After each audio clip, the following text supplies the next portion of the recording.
And welcome back, everybody, to another episode of Cyberpunk Blue, the Cyberpunk red game, but this is the Blue Chronicles. Of course, I am your GM, Matihi, and joined with me on Blue Crew tonight, we have Aki playing Nyx, Rogue playing Omen, Friendly Fire playing Blyss, and Raz playing Jax. Of course, if you haven't watched the previous episodes of this game, you probably should, because, you know, you're going to be maybe a little bit lost in the plot.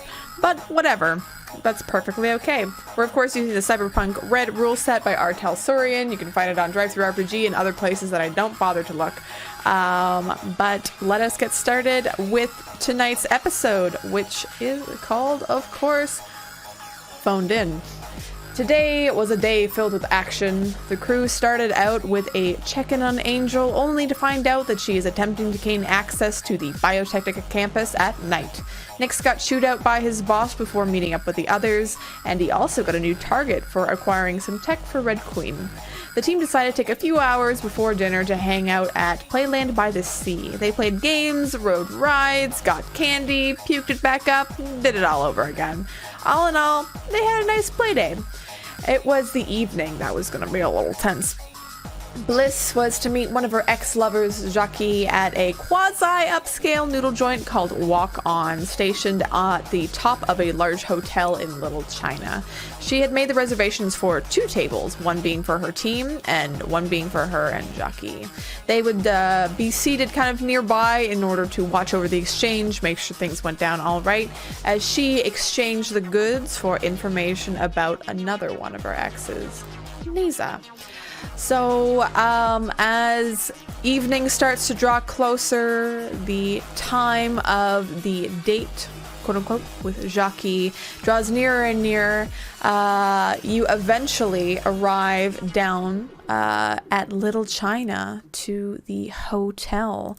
As at the very, very top, you kind of see, of course, hotel in lights. There are little kind of lanterns that are hanging above it, illuminating the front doors and some of the sidewalk below. Of course, there are various cars passing by and a little wetness on the ground from a little bit of rain earlier in the day.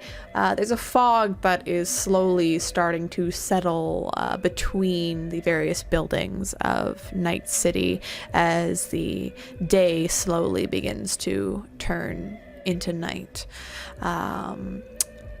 Chuck pulls up in your very lovely, luxurious car, slowly pulling to a stop just on the street right next to the hotel itself.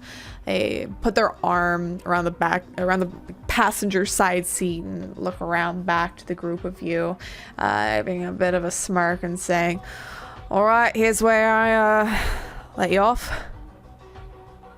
You need me there, boss, for the exchange-a-roo, or you just want me to watch the car?"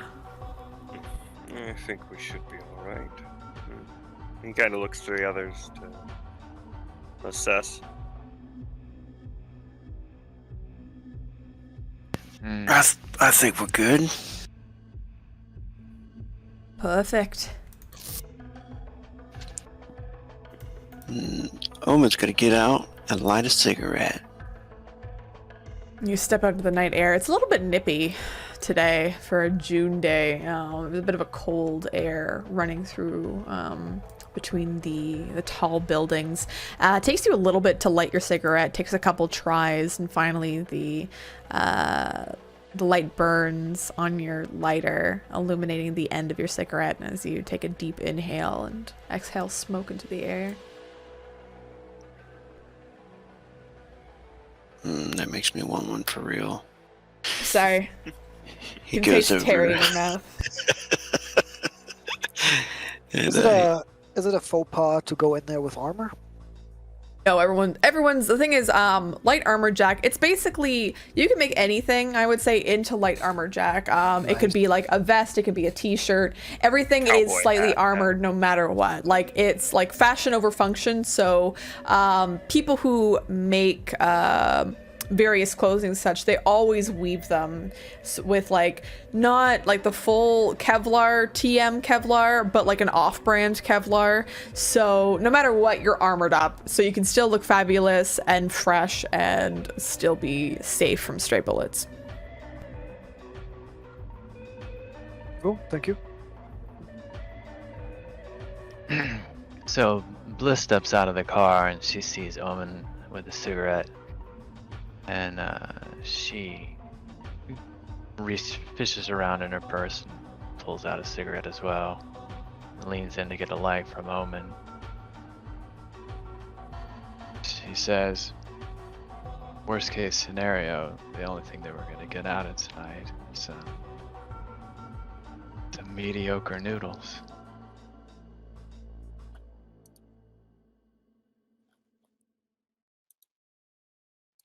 Raze looks to you inside of the vehicle and cocks an eyebrow to you there, Nyx.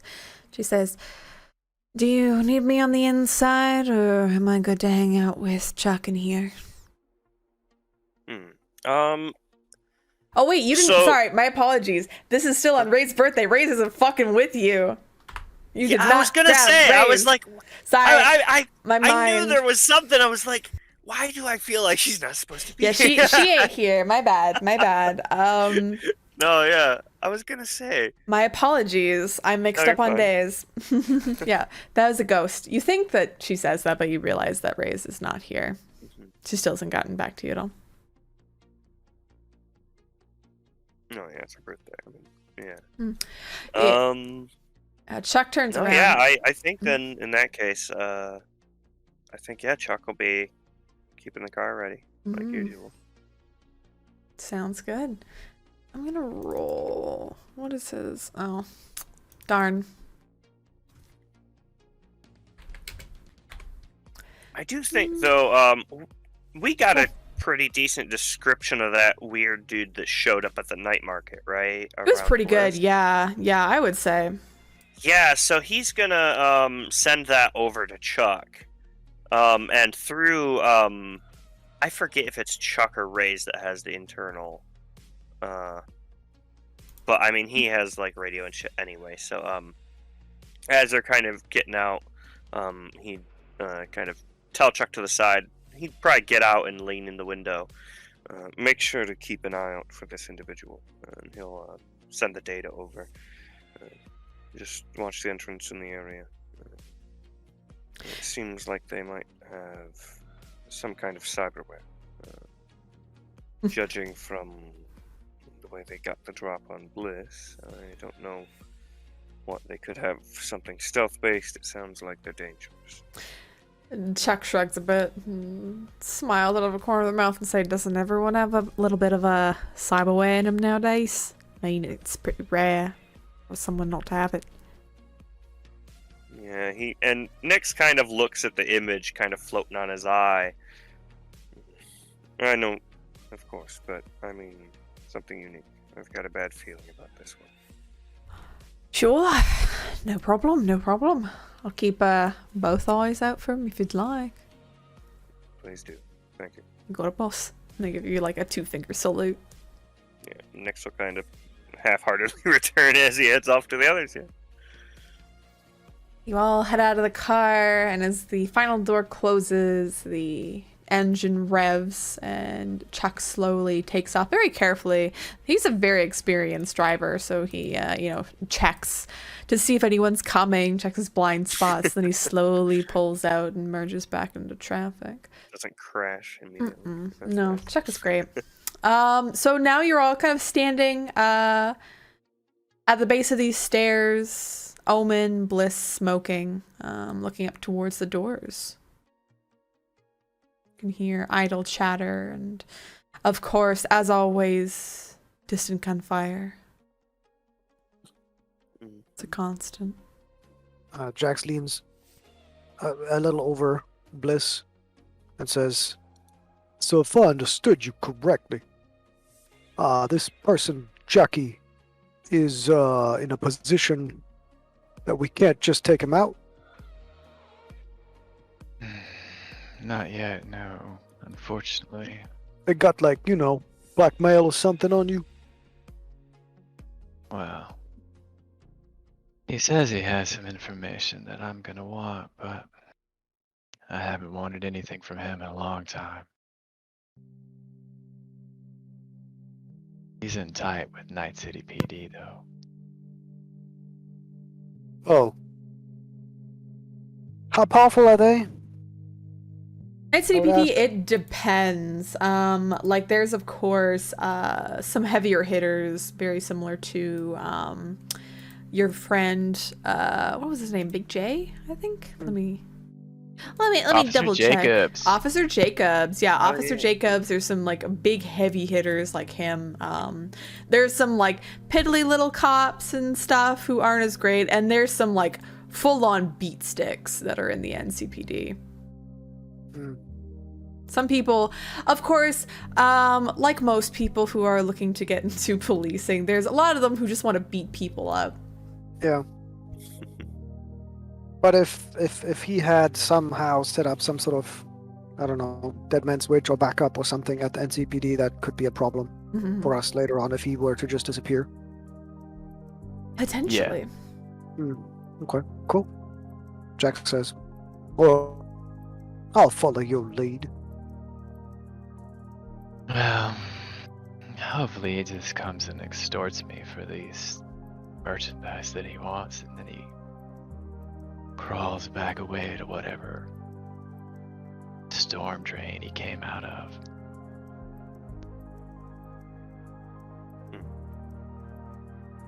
Just be careful. We'll keep eyes on and around. I have Chuck watching the entrance, so. Wow. I got your reservation, boys, for 8:30. So if you want to head on up, my reservation's at 9. I'm gonna smoke the rest of this pack of cigarettes.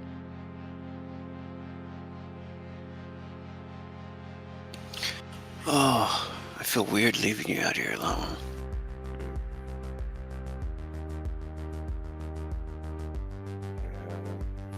I agree. Someone should stay with you at the very least. You're all so sweet to take care of me. I appreciate it. So the lobby of this hotel, is that where you go up to get to the restaurant? Yep, so you can head into like the elevator. Are you all heading inside? Because right now you're standing outside. Yeah. I mean, they don't give.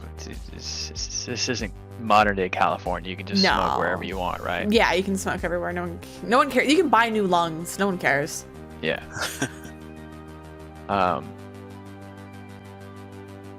right. Well, So Blyss will say, just like, I just kind of wanted a few minutes down here in the lobby to get myself composed for having to see this prick stain. all right. Well, just keep your comm open, I guess. Blyss nods, and then lights a cigarette off of the end of the cigarette that she's smoking. Nice. And we are supposed to go to our own tables? Is that it? Is that the cue? Yeah. I got a table for. Let's see. Should say, yeah. I got a table that I thought you would like. Lots of sight lines to all the entrances and exits. And my Cool. table is going to be a two-top in the shittiest location in the restaurant, right where they throw all the trash. Sure, if you don't mind, I'll hang out in the lobby and just be on my phone until you're done going in. Seems Um, like that. Yeah, Blyss will nod and smile and she'll reach up to sort of run a hand across Jax's cheek, and you can see that her hand is just trembling.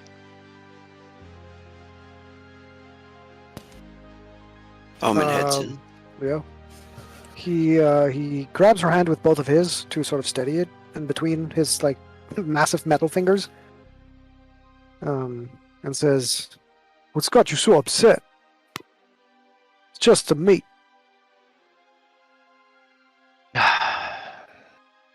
Just reminds me of my friend Fidget. She she had just passed away not too long before I met Jackie. And he does that thing that predators do where they find you lamenting and grieving over a lost friend and exploit you for their own advantage. So, seeing him digs up a lot of old memories. Hmm. And Fidget's the one that that cyber monster threw out the window. Yeah, I'm sorry. Feels like a weird coincidence. Yeah, I wouldn't connect things that might not be connected. Again, the situation's different now. Fidget's in the past a long time. And you're not by yourself. In this case, you're the one in power. Blyss smiles at when Jack says that she's not by herself, and she sort of lights up at that. And she says, "That's true." Which comes to shove, we'll flatline the guy right here, and then we'll flatline the rest of NCPD for you. Blyss' smile gets bigger, and she blushes a little bit, and she says, "You know, I believe that you would. Now, give me a minute." And she will like raise up on her tiptoes and plant one on Jack's. And Remember what the doctor said. What was it? Remember your agency. You're the one pushing here. You're not being pushed. I'll be in the corner.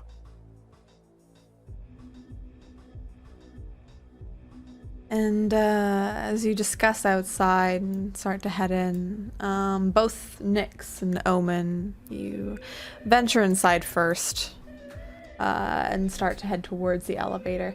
As you enter, this one has kind of like a bit of a 1950s feel almost. It's very, on the surface, it seems to be like a very luxe and a very rich hotel almost. Seems to be like golden banisters. There is a fountain in the center that you see water that's running off of this large ball that's being supported by this angel. And as it pours down, you see there's a number of people who are kind of within the space who are milling about. There's a bar that's there. They're grabbing drinks. There's kind of very strange calming music that's going on in here. But if you kind of look closer, you can tell where there's like various cracks in the walls. Some of the pictures are askew. The mirrors are dirty. There seems to be like a thin layer of dust in certain places that not a lot of people look or go to. It just seems to be like a very false presentation, and it's very easy to see for the two of you as you head in.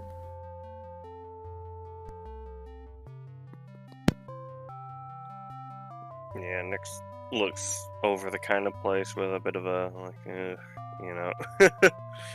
but follows along with Omen, yeah. Yeah. Omen's still smoking. Looks around and poor management here. Then looks for the way up, I guess. Are we going to the second floor? No, you're on the top floor. Top floor. You see in the back there is an elevator that looks to be closed currently. Like it looks like there's two doors that pull back to open into the elevator itself, and it looks to have this almost like white crystal windows that are more opaque than anything, with little cracks, like stylized cracks in them that are transparent that you can kind of see through. And right now it's just darkness behind it, but that looks like the elevator. There's like buttons nearby that you press to go up. There are other people walking around, right? Yeah, there's other people who are populating this area that are chatting away, talking, that sort of thing. There's of course like the intro desk that you go to if you want to check in. Yeah, I guess we head for that, right? We have a reservation. Or is that? Or the well, I guess restaurant's- that'd be for the restaurants all Yeah. the way top, Yes, isn't it? That's at the top. Okay, so we just go straight to the elevator then. Right. Yeah. You two head towards the elevator, press the button, and head up as just the two of you. And as you're kind of about to, the doors are about to close, a hand kind of sticks itself in, propping open the elevator doors and keeping them open. And they open, and a shorter woman comes in. She's got a very soft face, almost this kind of like a cute little bowl cut that she has, and very fancy leather jacket. She looks a bit posh for this place, you think? Maybe a little bit too fancy, you'd think, but there's still some roughness to her. There seems to be a large burn mark on the left side of her face, almost like this large circular imprint that's on it, but there's no design or anything, but it looks burned into her face. But she kind of says, thank you. Top floor, please. Restaurant. Omen. Restaurant. Omen will smile and I guess Nyx hits the button. Yeah. Yeah. And Omen will say, how you doing? She looks to you and looks you up and down, and she says, I'm fine.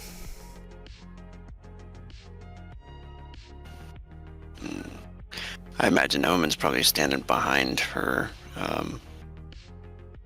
Yeah. And She's standing more in front. Nyx She's is- looking like up towards the numbers themselves as they Nyx is start to an go up. awkward guy because he's the one who, of course, because of being an exec and always wanting to watch his back, he presses the button and then kind of leans up in the corner next to where all the buttons are. So he's facing openly into the thing, kind of, so he sees both of them basically. It's kind of awkward. Omen just leans back against the wall, arms crossed, smiling and probably checking her out. You doing this stealthily, or are you being very obvious? He'll probably stealth it, All right, roll me a stealth check, please. because she's already been, like, kind of dismissive, right? I think Nyx, well, Omen is doing that. Nyx is going to be scanning over his Chiron, kind of looking into this restaurant a little bit more, just out of curiosity more than anything.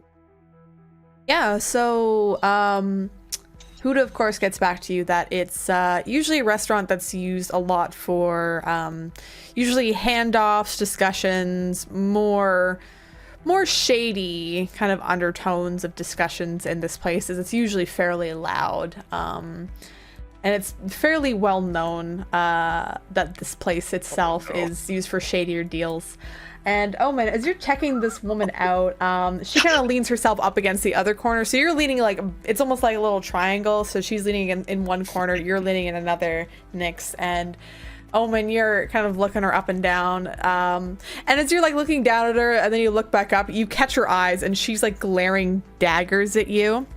And then she looks between the two of you and she says, if you even think about stopping this elevator on anything other than the top floor, I will make sure my dagger goes through your ribs and then down into your pelvis, and I will make sure to hang your cocks along with my collection. Nyx actually smiles at that, and I don't see why we would. We're heading to the restaurant ourselves. We have a reservation. You never know in Night City. Fair enough. Omen puts his hands up like he surrenders, and just no worries, sweetie. Don't call me sweetie. Nyx kind of looks between the two of them like, what the fuck? He's been like looking at this shit on his eye. He's like, what the fuck? So he says, yes, ma'am. She frowns, and you eventually arrive at the top floor of Wok On, the noodle place. It's pretty boppin' already at this point. You see there are a number of people who are in here. As soon as the elevator doors open, the woman steps off and she walks to a table with a few other people that are sitting down who all look like of different assortments of garb. You see there's some who are kind of more of ganger style, some who are more business wear, and she slides into the seat and sits down with them, and they seem to like very quickly as soon as she arrives like get down to business. You see another lad who is kind of in the kitchen, he's cooking. There's a number of people who are giving out dishes and noodles and such. He's got a leather jacket on, a white t-shirt, these like leather pants with some chains on them. He's got a bit of a I would say a pompadour. It's styled. He's got a bit of a curl in his hair that's over his forehead. He kind of gives you some very old rocker boy vibes, you think. And he's like, stirring up the noodles and such. He's humming away as he goes. But you find your seat. It's one of the only like seats in the area that has a lot of sight lines. There's it's right beside the door. There is another table that seems to also be reserved that is kind of on the opposite side of the door that also has quite a few sight lines. But you think besides that seat, this is like one of the best ones in the house to see around the place. And as you two take a seat, we pan back downstairs to the hotel, where it's just Blyss and Jax. You enter inside and you see this kind of fake richness that the hotel has, that sort of vibe. Jax, you even know like there's some like stains on the carpet that you think have been there for like a while that seem to almost blend into the pattern at this point, that someone who's less observant probably would have missed. But yeah, you walk in, you still got quite a bit of time before your reservation, Blyss. Is there anything the two of you wanted to do while you wait?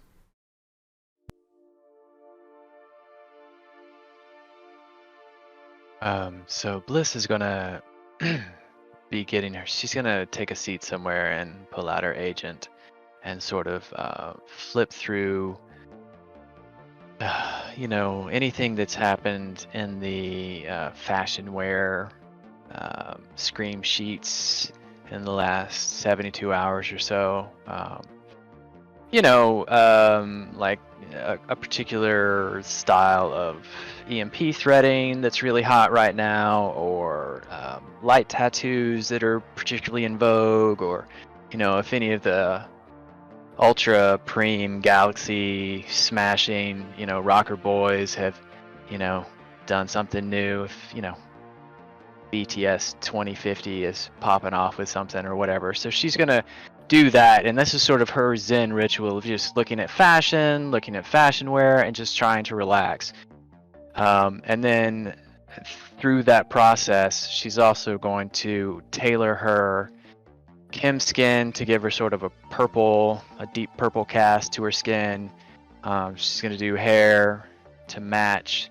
She's gonna change the light tattoos on her skin to be things that are, vaguely thin blue line bullshit, that Jackie's gonna jerk off to later. Sure. And then she will change her shift tax to the currency symbol for the Eurobuck. All right. Why don't you make me I think with a +2 that you get there, make me a wardrobe and style, please. You got it, Mike. That's under performance and social, I think, so, right? yeah. And someone's knocking on my door. I'll be right back. Yeah, no worries. What's in the meantime, what's Jax doing? Jax will join. I mean, he doesn't want to leave her out of his sight, but Friendly said that she's going up to the restaurant as well. Is that correct? She's not going up yeah. until wait. Not yet. Not yet. No. Okay. Well, in that case, he stays. He lingers far away, sort of in the lobby somewhere else, so that they don't look associated. Maybe he looks like he's waiting for friends or something. Mm-hmm. But he has no desire to repeat her experience at the market where she was by herself. That makes sense.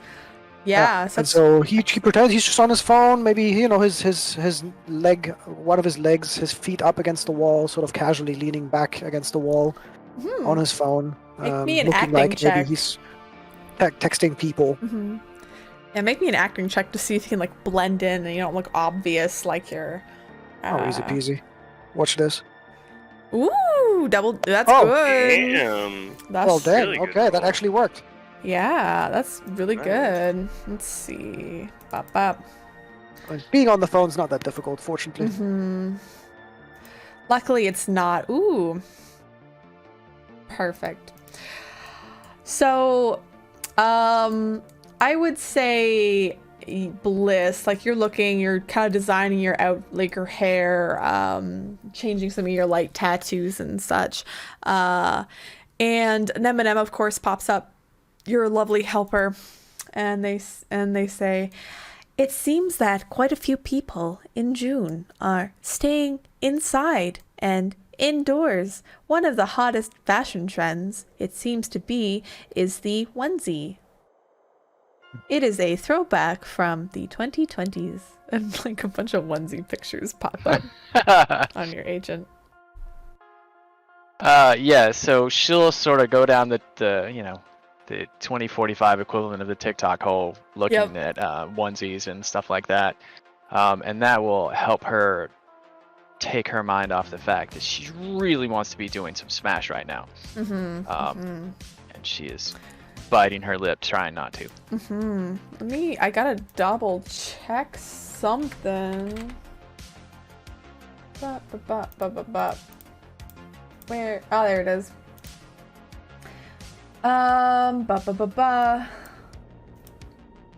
All right, when addicted. So, you feel loss of interest in normal, enjoyable activities, and because you're not on Smash currently, you have a -2 to the following skills: dance, contortion, conversation, human perception, persuasion, and acting. Yep. And I might occasionally tell you that you have a craving, but So as you're waiting, you eventually see, I would say probably about 10 minutes before 9, so 8:50. You see walking in, dressed in, it looks like, let me see. He probably doesn't look that great, to be perfectly honest. No, he probably tried a little bit hard. No, he doesn't look good at all. So you see he's wearing like blue jeans. He's wearing a very loose, kind of a loose fitting blazer that's like a grayish with these white stripes that are going vertically down. He's got his hands in his pockets, and he seems to be smoking on a cigar as he walks in. But you see Jackie with his purple hair, his little purple fucking beard that he's got. as he adjusts his glasses, 2 more people kind of flank him and come in as well. These 2 look fairly well armed, and they look more or less like they're on the lookout right now. They seem to be looking almost for threats. You can check. They're very well armored. They seem to be very well gunned. They're not holding any guns right now, but they're just flanking Jacques as he walks in. Blyss, are you making your are you trying to hide right now, or are you just sitting out in the open? Yeah, I think she's not even paying attention because she's really just trying to, scroll through social media to distract herself and, looking at fashion, the types of stuff that she enjoys doing. And she also is aware that Jax is in the room, so she feels off the hook for having to pay attention. So she doesn't. So as you're scrolling down your agent, kind of looking, you're patched into, I'd say, the data stream here. You see kind of a darkened finger with a very long purple nail appear over the edge of your agent and slowly push it down very close, right behind where the agent was. You see the sickening smiling face of Jacques in front of you. So Blyss tries not to throw up in her mouth when she looks at him. Does it look like he's dressed up for the occasion? He doesn't look like he's dressed up for the occasion, but he looks like he's trying a little bit harder than he usually does. He's dressed Gross. better in other dates with you before, so this isn't his best. So Blyss will look up and say, "Oh, you're early." And is he flanked by 2 people? They're not like right behind him, but they're kind of in the area right now. But you see they're definitely with him. And Blyss will sort of look at the 2 of them and then look back to Jacques and say, "I only got us a reservation for a 2-top." He says, "That's fine, baby cakes. I got my friends a reservation as well earlier." Well, I'm starving, so let's go. Me too. And he holds out a hand for you to take as you're sitting down. Yeah, she'll take it. He takes your hand. And as you head towards the elevator, of course, the other 2 follow into the elevator as well. Is Jax going to wait down here, or is he going to take the elevator? He goes with. All right. So you head into the elevator as well. I don't think, well, I'll roll for them. Why not? Why not? Do. Woo! They're good. So they head into the elevator as well. So it is 1, 2, 3. There's 5 of you in this little elevator, and you start to go up to the top floor, to the restaurant. And Blyss is going to take the opportunity while they're up in the elevator to sort of prevent any chit chat or whatever. She's going to root around in her clutch and get out a pair of her smart glasses and put them on, and then begin sending a message on her agent, texting to look busy. yeah, Jackie doesn't care. He's gonna continue speaking at you anyway, and he says, if you want, we can maybe halt the elevator somewhere, get out on one of these floors. I'm sure no one checks the ice rooms. Yeah, without looking up from her agent, she'll say, "I don't think they're gonna have any noodles in the ice room." I'm not talking about noodles, sweetheart.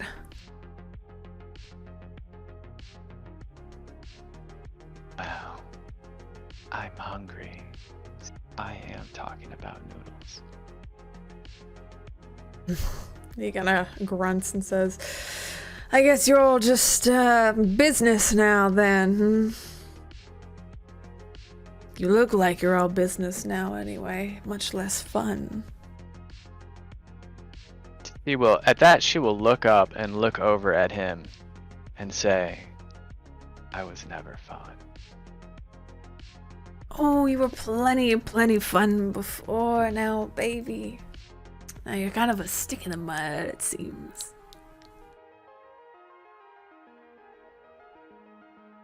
Well, I guess as we get older, we mature. Yeah, you definitely look like you've gotten a bit older, but that's okay. I'm into older chicks too.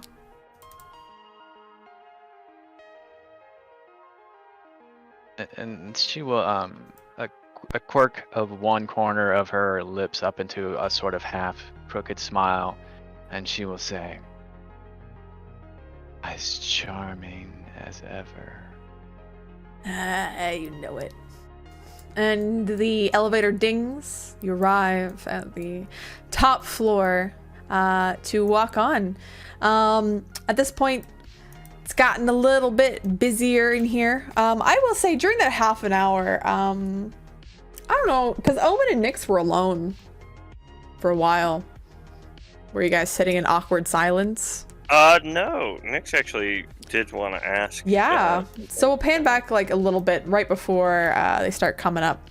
And yeah. I suppose generally, of course, we'll probably keep an eye on the room and like gauge it. Yeah. Because we want to know, what's going on. And of course, we're watching for these guys to show up. But as they kind of sit down and are really taking in the atmosphere, I don't know if someone comes over to serve us. But, Oh yeah, they definitely do. They come over, they hand you menus and everything, and ask if you want any drinks. They've got some sake on the menu if you'd like it. They've also got a number of other drinks, green tea if you'd like it, beer. Nyx will have them bring like one of those nice small bottles of sake Mhm. for the table, and some green tea as well. They of course get that for you. I ask if you want any food yet, or just to let them know. Holler. Yeah. I want an Arnold Palmer. And they like the woman serving you cocks an eyebrow, and she says, Nyx "What? covers his mouth. Look, Choom, we don't really have an Arnold Palmer here. Milk. You want milk? Do you want like milk, or do you want milk TM? Because milk TM is like a little bit cheaper, and you kind of look a little bit like a poor boy. Have you not had sake before? Omen? Yeah. Sake's good. Sake's good. So Yeah, sake for the table. Is that what I'm getting at? And she's like, I'd say she's like a taller woman. She's more of a, kind of like that cute pear shape. She got big hips. She's got these little shorts on, and a cute little crop top that she has, and her hair is done up in a loose bun that's kind of falling over her back and a little bit in her face. No, sweet tea, please. Do you want American sweet tea, or I don't know what the fuck else sweet tea there is. There's like the hot sweet tea or the cold sweet tea. Which one is it? Cold. Cold sweet tea. All right. You want some ice? Yes, please. All right. I'll get you some ice. And she goes off, gets her sake, brings back the sweet tea. As you look into your drink, give me a perception check, please. Oh my god! Oh.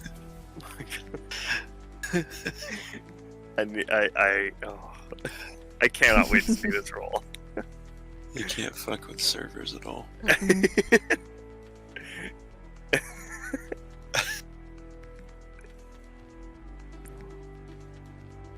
Oh.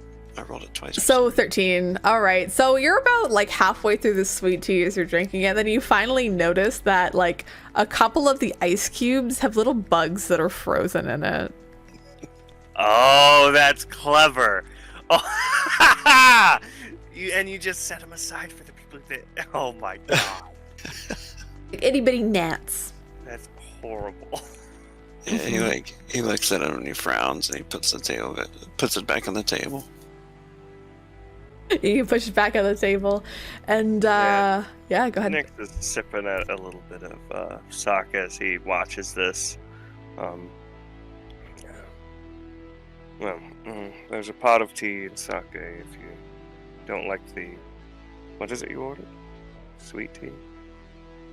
Sweet tea, yeah. And you can tell he says that like kind of like, why would he order sweet? You know, like just from his perspective, he just would never think it. On a Palmer, sweet tea with lemonade in it. Anyway, I figured I wouldn't drink on the job, right? We're trying to be aware of our surroundings, and I'm not very aware of my surroundings at all times, so I figured it'd help. Fair enough. I figured perhaps a sip each would be good, but he kind of looks over the room. At least it's quiet for the moment. It's about half full, I would say right now. People are, they're talking, they're chatting. Some are like leaning in and almost like scheming, kind of. Yeah, but nothing crazy yet, so. He looks over to that old rocker boy. He's like, "Is that Jimmy Flair?" Nick kind of looks over and I don't think Nix would probably. I don't know. Maybe he would. Make me an education check, or I would I think maybe a composition. Composition would be for like writing. Yeah, well, maybe you know about music too. I'd say education. You can both make me an education check.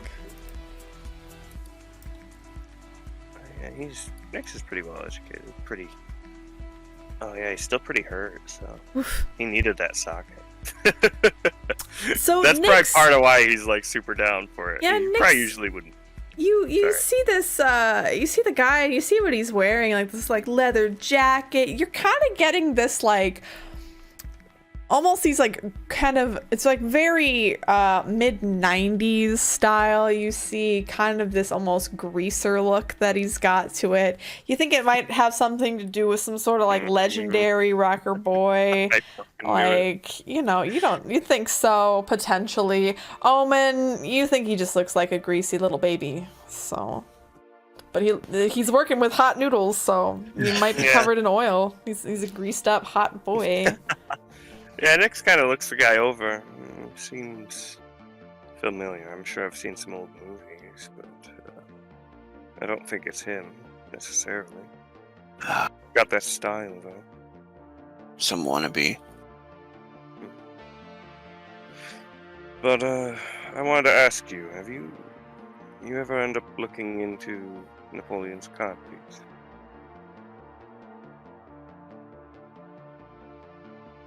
He leans back and goes to sip his drink again. And then he sighs. He puts it back down. It's like, no, I don't think I did.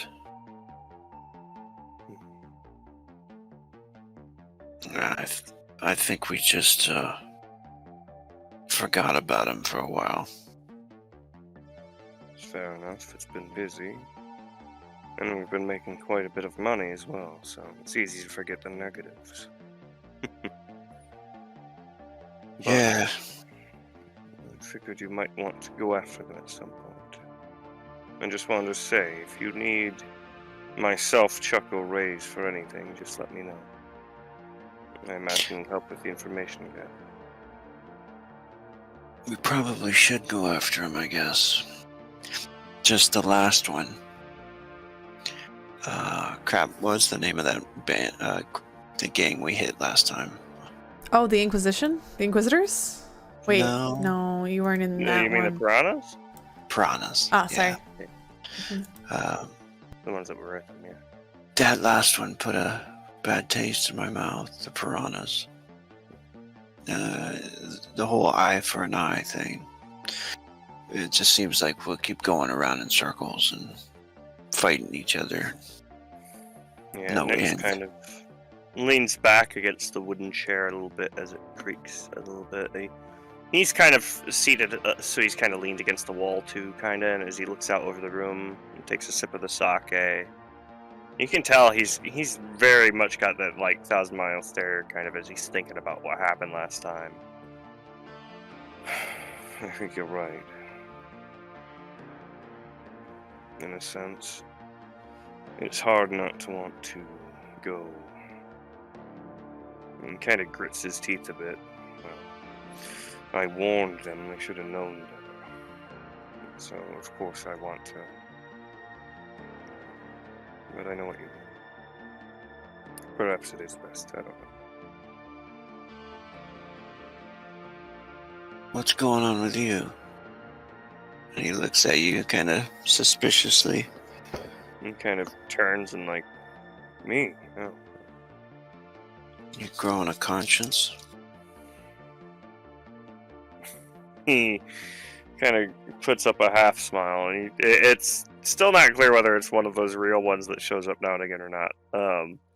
As he puts down the little kind of sipping thing of sake. I forget the name for those type of cups, but he then starts pouring some tea. Pours an extra little cup in case Omen wants some. Yeah, he takes one and takes a sip of it. Since his like, drink's got bugs. He's like... It's he's like a really, really light, grassy green tea, I'm sure. He's like, it's not a bad thing. Growing a conscience, by the way. Yeah. Isn't it, though? In my line of work. It took me a long time to kill it down.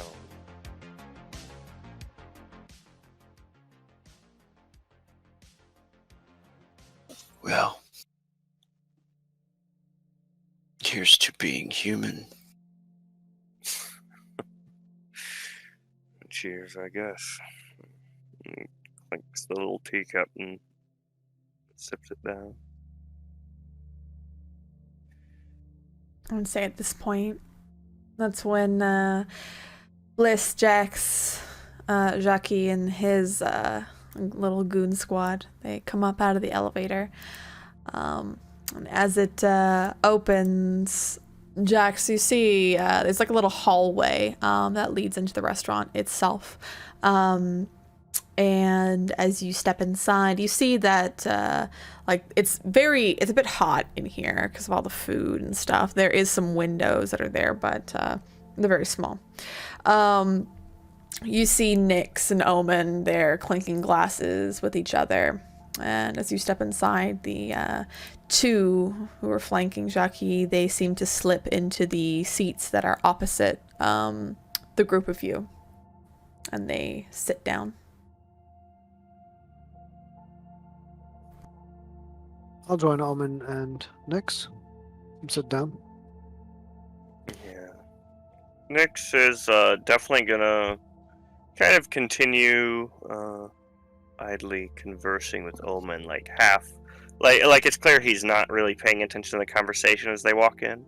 I imagine Omen obviously notices them all coming in as well, given our table. But he kind of does, of course, make sure to keep blended in as he assesses the people that come in with Jackie. Make me an acting check then. For sure. Omen, you can as well. Yeah, because I think Omen's gonna say, what's up, man? And like, give Jax dabs or whatever as he comes in. Nyx does a great job. Oh yeah, Omen. Nyx looks like he comes here every day.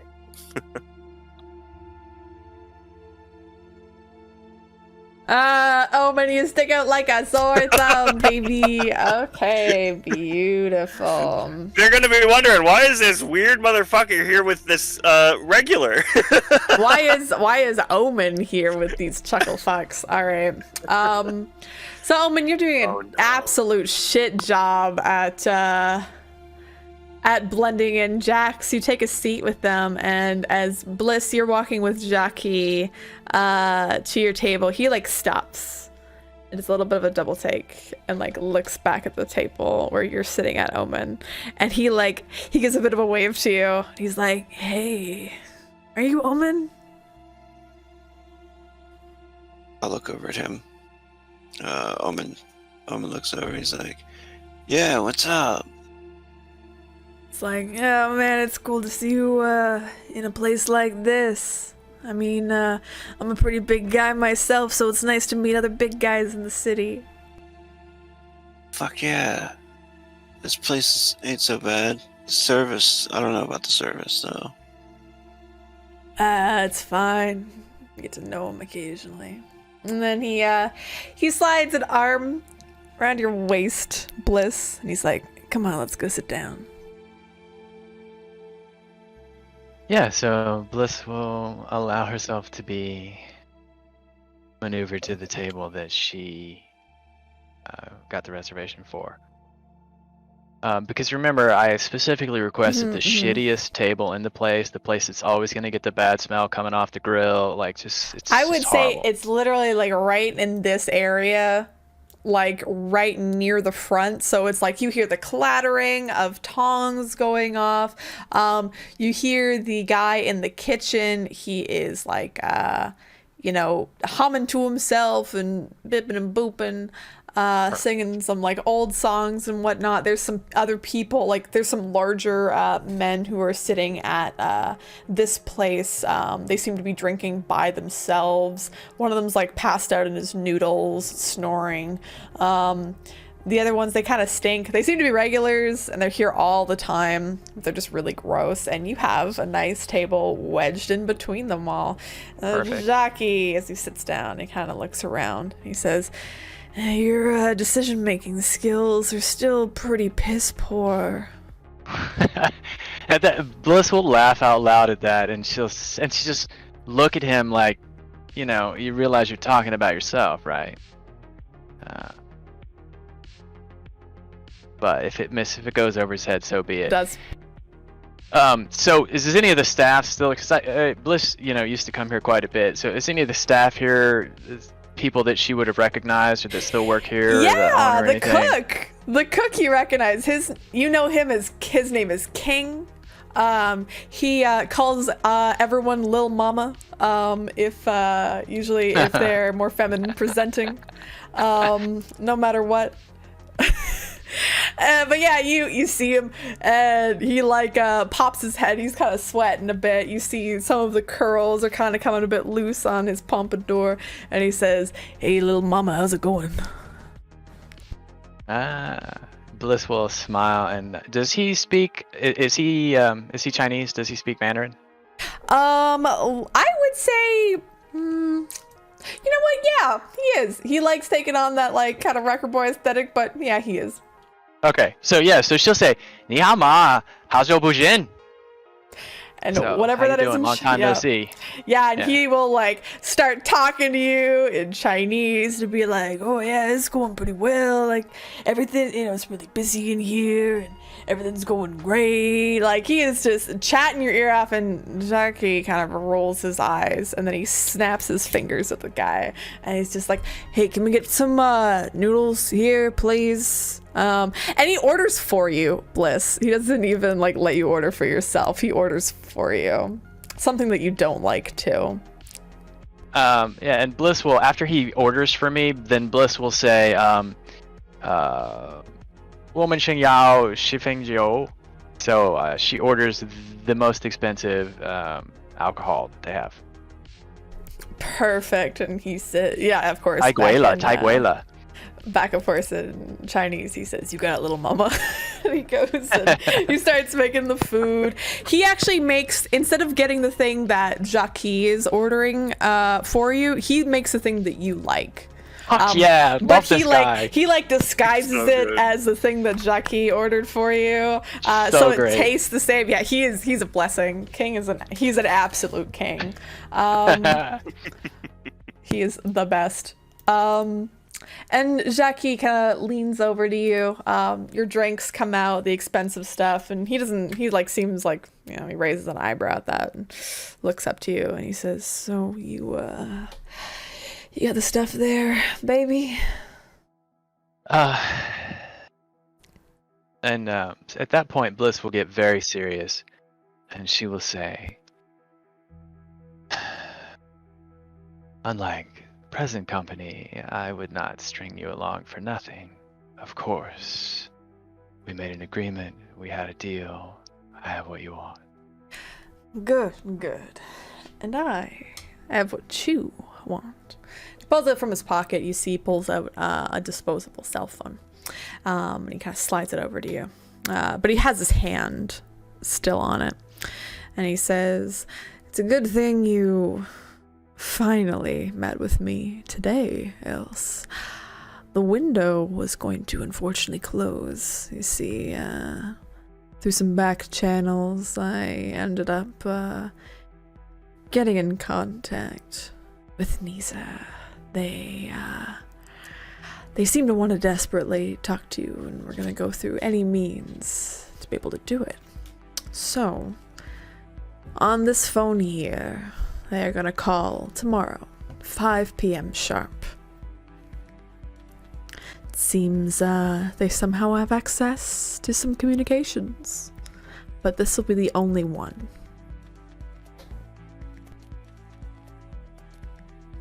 So Blyss will nod and say,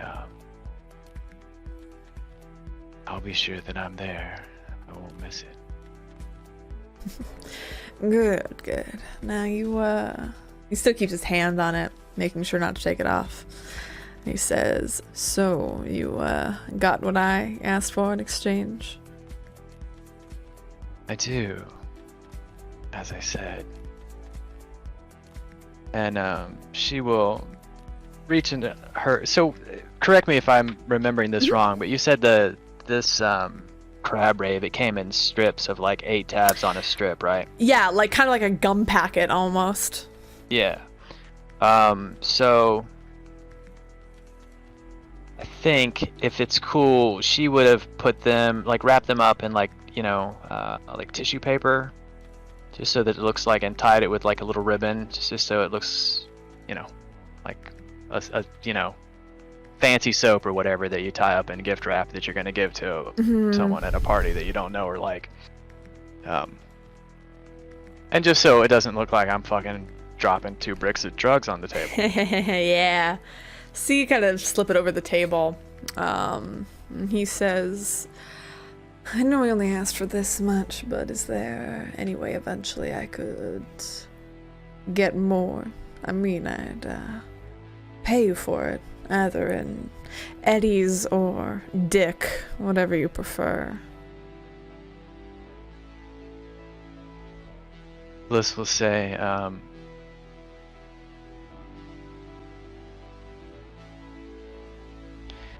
yeah, the client that I work with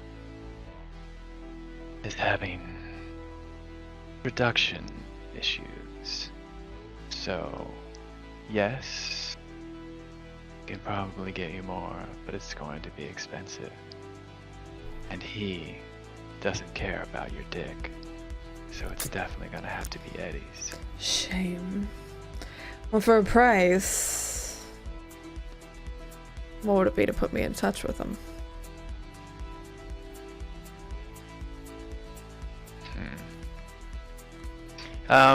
Blyss is gonna, you know, pour herself another drink, and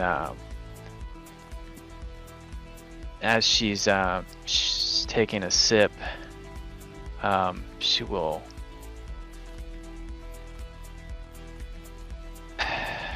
lean forward and say, you know, I think you have your, what do they call it? The brain dances, CIs. And I have mine. So, confidential, that means something, yeah. Choom. He clicks his teeth a bit and says, shame. I was hoping you could get him in touch with me. That's alright. And the noodles come out. For the other table, have y'all ordered food, or are you just vibing over in the corner? I think Nyx would probably order. I figured Jax probably would before anybody, but if he doesn't, Nyx will. I know it's Sure. been 3 weeks, but Blyss said she was going to pay, so if that matters. Oh, I mean, it's fine. Nyx will cover it if nothing else. I mean, he fully intends to cover the sake and shit. So. It's not Get like it's a some- ton. He ordered one of those small bottles, so. Whatever's hot and soupy and fairly spicy.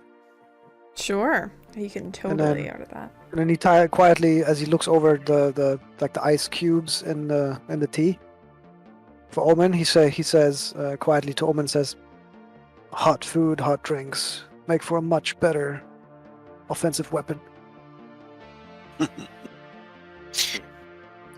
Man, Nyx orders some udon with like shoshu pork and bone broth. So It's pretty decent. Of course, it's all like it's not kibble, but it's not real food. You know, it's kind of repurposed almost to like look and taste. Kind of like seasoned tofu that's like has the same texture as like salmon or chicken or anything like that, except definitely not as good. But it's alright. got the style though. It's got the heart. Style. It's got the heart. It's got the vague taste, and it's got the spice. So to mask a lot of the other flavors. But yeah, you get your food, of course, delivered by the same server, sassy server. Slides it over to you. Back at the Blyss table. So Blyss Yeah. is definitely going to try to draw out the conversation as long as possible, and she is going to. Do you give him the drugs? Like, do you make the exchange at this point? Oh yeah, because he. Yeah. Yeah. So. So you have yes. you take the phone, he takes the drugs, and he slides them into an inner pocket of his. And Blyss just takes the phone and doesn't look at it or anything. She just puts it in her bag. But she definitely wants to. Like make dinner last an appropriately long amount of time because, if he's drinking, she's going to try to keep him drinking. And she's going to use the conversation skill to, because, the whole point of that skill is to get people to reveal information that they don't want to reveal without knowing that they've revealed information they didn't want to reveal. Yeah, perfect. Do it up. Yeah, so she's trying to get him to fucking spill on why he wants this stuff. Because she is certain that he has some nefarious angle, because she doesn't remember him as being a drug user, right? Especially if he's a lawman these days. So basically, because again, we've had multiple like big players in Night City have all had an interest in this crab rave thing, so she wants to know why Jackie is suddenly in this swimming in the same pool, and if it's Night City PD that's actually involved on it and he's just appointment, just whatever she can figure out from him, from getting into talking with his ego and how much he loves to talk about himself. I imagine this should be easily done. Perfect. Yeah, go ahead and roll me conversation. Alright, and I'm going to throw in the -2 because I'm currently penalized. Smashless. Yeah. Ooh. Yeah, you're trying to converse with him. You're trying to get him to talk, to open up. I would say he finishes that first drink. He doesn't really eat a lot of the noodles. And you see as you're conversing with him, he's kind of getting more and more bored almost with it. And kind of midway through you talking, he just holds up a finger to you, like extremely rudely, like just completely dismissing whatever you're saying. He says, yeah, I know, whatever. I actually don't remember what the fuck you were talking about. Anyway, it was nice seeing you. I mean, you got kind of fat, but that's okay. I'm sure someone will like you for it. But, you know, I'm glad that we got to make this exchange. I'm glad we got to talk a little bit. You know, see each other. Shame we couldn't fuck, but, you know. I got a girl now. But, this was nice. It was lovely to see you again.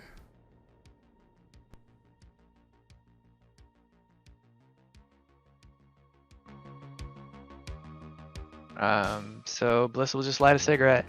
And we'll say, see ya, June. He stands up. He kind of pays the appropriate amount of eddies, no tip. And he, like, heads out. And as he's heading out, he, like, looks towards you again, Omen, as he's leaving. I want you to make me a human perception check. He's walking out. Are you on? You're not on Smash right now, are you? I don't think you are. I don't think so. No. No, you're addicted to Smash. Unfortunately, so you have a -2 to this. Is this everybody or Omen? Or No, Omen's addicted to Smash. Am I addicted to Smash? I think you got addicted to Smash at one point. Yeah, right.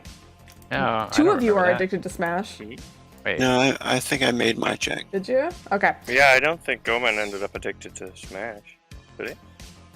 No, I mean someone from Someone when we did the when we did that side gig. Was it Ghost?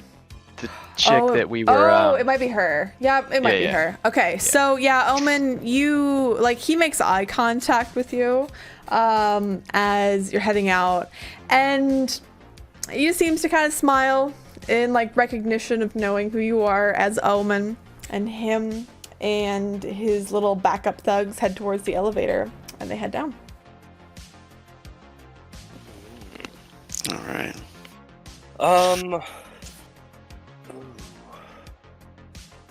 So Blyss will pay a generous tip to King. You know, the thanks for, you know, making me the food that I wanted kind of tip. So whatever you think that is, just give me a number, I'm gonna pay it. It's like, I don't know, give him like 15 eddies or something like that. Not a lot, but if you want to give him like 20, that'd be cool.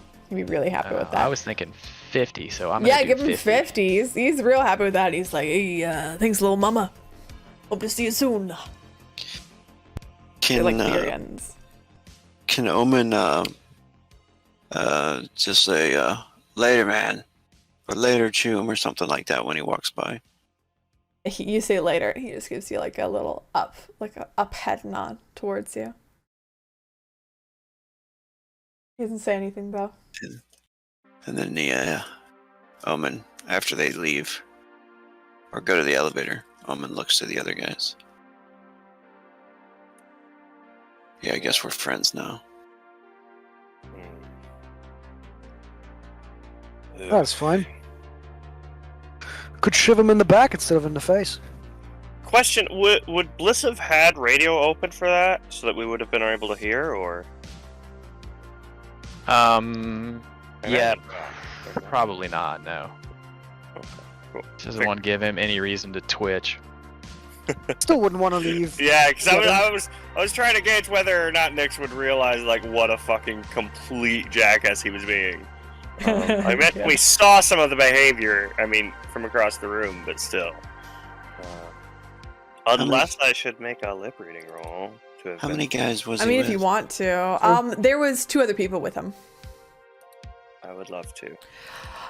I would say, yeah, you got like a majority of the conversation. You could get the gist of just how much of a doucher this guy is. Yeah, probably based on like keywords, like Yeah. just the amount he's like using really impolite language and shit. Mhm. Yeah, like he's a complete fuckhead. Yeah, Cool. absolutely. Piece of garbage. Yeah, Nyx kind of looks to the others. It seems like a particularly low-hanging fruit, that one. So is the transaction finished? Looks like it. It seems everything went well enough. Yeah, Wow. so after Blyss pays, and she'll clear the table so that they can turn it over, and then she'll go and join Omen and Nyx and Jax.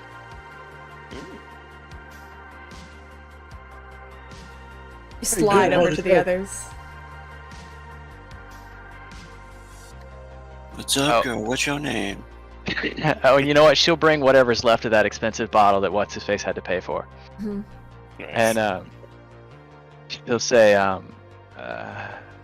here, drink some of this. It'll get the taste out of your mouth. I hope so. Shifeng Jiao. It's a spirit that's been popular in China for thousands of years. And, thousands of years, they can't possibly be wrong. I shall.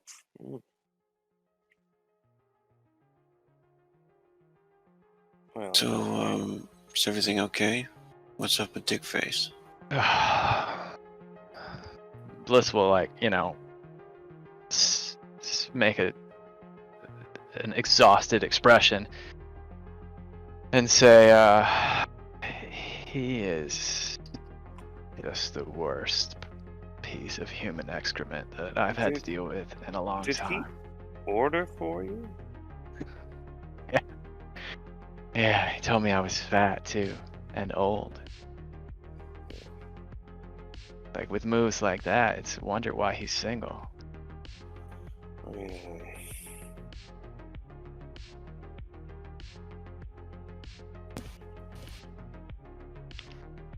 Yeah, But the good news is, he cut to the chase. He just wanted the stuff.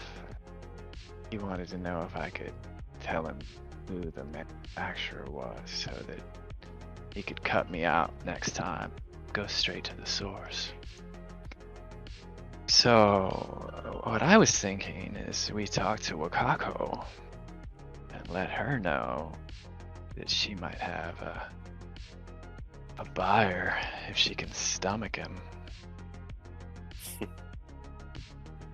So, I don't know if we necessarily want to put her in contact. She might think of less of us for it. Might be fun to watch the Lady Tiger eat that Well, lawman we can piece of certainly shit. warn her of what's coming. Yo, isn't Nyx taking care of him somehow? I'd certainly love to. He kind of looks to Blyss on that. I thought Um, you had said he should take care of him. And I mean like no pulse take care of him.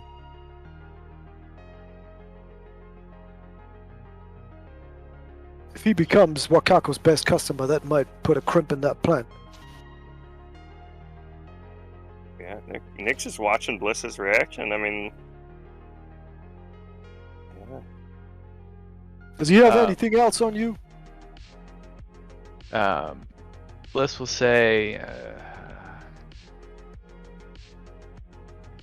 nothing that half a Night City doesn't already know. So if we, bought ourselves 5 sniper rifles, shot them all at the same time, and he just disappeared, that'd be fine. I'd throw a party afterwards, and you'd all be Yeah. invited.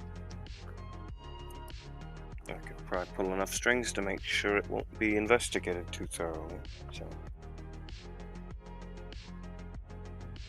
At that point, Blyss will pull the cell phone out of her bag and sort of show it to the rest of the table, and she'll say, "This is what I traded for. Supposedly, one of my friends is in prison, is gonna call me tomorrow at 5 o'clock. See what they have to say. That was so Wow. important."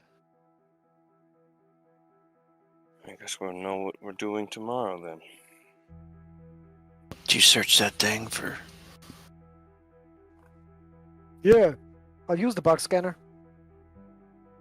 Yeah. Does it just auto detect things? Yes. Cool. Mhm. Yeah, as you're like scanning it with the bug scanner, it goes beep beep beep beep beep beep. I'll check my own phone. Does it do the same? No, it doesn't to your agent. Okay, so it's not. Or your Fine. disposable phones. It's got herpes. I knew it. Yeah, figured as much. Yo, shit's bugged. How about this? I'll have Ray's come in first thing tomorrow. And give the phone a proper look over. That way I don't end up, well, I'm not the best with that myself, but... Ray's will Things be like able SIM to cards check still? I would say there's no real like SIM card in them. They're just like disposable phones. Everything's hardwired in. But Convenient for your plot. well, I was gonna say potentially if someone had like some sort of basic cyber tech, they could probably go in and take out the bug. Yeah, that's why Nix was like, I mean, unless one of you guys want to, I mean, he'll just have Ray help scan it over tomorrow and make sure it's all good to go. No, I can absolutely take it apart. Ooh, right. That's half of it, right? Is that something that Iron would be able to do? Iron, no, they're locksmith. Okay. They're not a phone smith. Sarge could perhaps. Hmm. Yeah, What do you want to do? plenty of options. But yeah, I mean, Nix put his on the table. The server comes over again. She's kind of chewing gum and she blows a bubble and it just like snaps and she says, "Are you guys gonna order any more food or you're just gonna sit there like little lumps?" Well, I Excuse think we're me, going I'm the to sip best looking some- lump you've seen tonight. I mean, you've got a lot of lumps on ya and they're in That's good right. places, honey. That's right. What's your name, darling? Jax. Jax. One and only. Awesome. Can I take some of this drink and like, I don't know, pour it down your chest and lick it off? Is that all right? Can I do that? I'm on break in like 15 minutes. If you want to go like fuck in the back. That'll be your tip. Yeah, just the dip, honey. That's all I need. And she like clacks her like long ass nails together. Is she attractive at all? I would say like Fine. she's like this. I would say she's this beautiful thick queen. She's very pretty. Is she dumpy? She thick. I mean, that doesn't have to be a problem. It's not a problem at all. It's beautiful. Exactly. He says, "Give me your number. I'm already with some people tonight." I'm asking you right now. You want to go off and like, I don't know, pull the patch with me, or you're just gonna sit here with your little friends? I'm gonna sit here with my little friends. All right. Well, that's disappointing. And she just walks off. Jax just grins to his friends with sort of that question of like, "Did that just happen?" Yeah, Nix Oh, kind of looks over. I think I got an image for her. Let me see. One sec. I think I got one. Because I think Nix I was got gonna one. tip her really nicely and ask her to get like some bug-free tea for Omen, but I mean, you now can he's still like, tip her. okay. You can give her the tea. She pretty. Omen looks to Jackson and he says, "You know, I wouldn't be mad if you, like, did that. I mean, Yeah, I'm here for Blyss tonight. Blyss will smile and she say, but think of the stories you could tell us later." I mean, it's fair. Well, what else you got planned tonight? So I'll take care of this phone, right? yeah, Matt, these Faraday cage bags exist now that you can just buy off Amazon and drop your cell phone in. So does such a thing exist in Cyberpunk Red? A what? It's A Faraday bag? Oh, It's like a Faraday absolutely. cage, basically. Yeah. But a bag. Yeah, you can. Yeah, it's just like a foil pouch you can put your radios. phone in. Yeah. Little foil patch. I would say that they've got them. It's like we're gonna make it more expensive here because Cyberpunk. It's 300 eddies to buy one. Oh my god. Wow. I'm upcharging, Yeah. baby. I guess we'll just I'll use just go aluminum buy foil. some chicken wire. Yeah, exactly. Yep, Yeah. chicken wire, aluminum foil. Yeah. Yeah. You can call Ray's right now. See if she's. No. It's her birthday, right? It is Yeah, her yeah, that's birthday. why Nix was saying he'll have her come in tomorrow if need be. Well, this You could leave- hotel, you could does leave it the have? phone at yeah, exactly. Just leave it somewhere. In a Yeah, I was gonna lockbox say, or something. Yeah, does this hotel have a where you can Bell English. desk or whatever. Yeah, where you can They've got a main Lockbox. desk. lockbox, yeah. Usually for people who are Oh. like sleeping there. Yes. Yeah, but they also have them. I know, like if you've already checked out and you're on your way to the airport, or if your room's not ready yet and you get there early, usually they'll let you lock stuff up. If you have you need to make a reservation. I think especially overseas you see that a lot with Mhm. like lock boxes that you can just rent at the hotel. Yeah. This call These is ones supposed are to come all for tonight. reservation though. Okay. Gotta This pay calls them for- and. Go ahead. This call is supposed to be coming tonight. Tomorrow. Tomorrow. I'll text Jax texts Sarge and asks him if he knows how to take a bug out of a prepaid phone, Alright, burner phone. So there's gonna be I will say a 60% chance that he's available. I need to Yeah. step away from my keyboard for a couple minutes. I'll be Yeah. right back. No worries.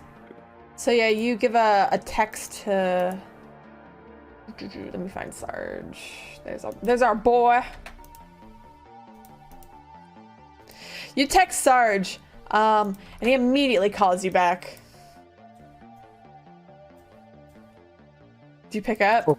Okay, Yeah. of course I pick up. Say, Yeah, and he says, Sarge. "Son, why are you texting me? Why do you just call me?"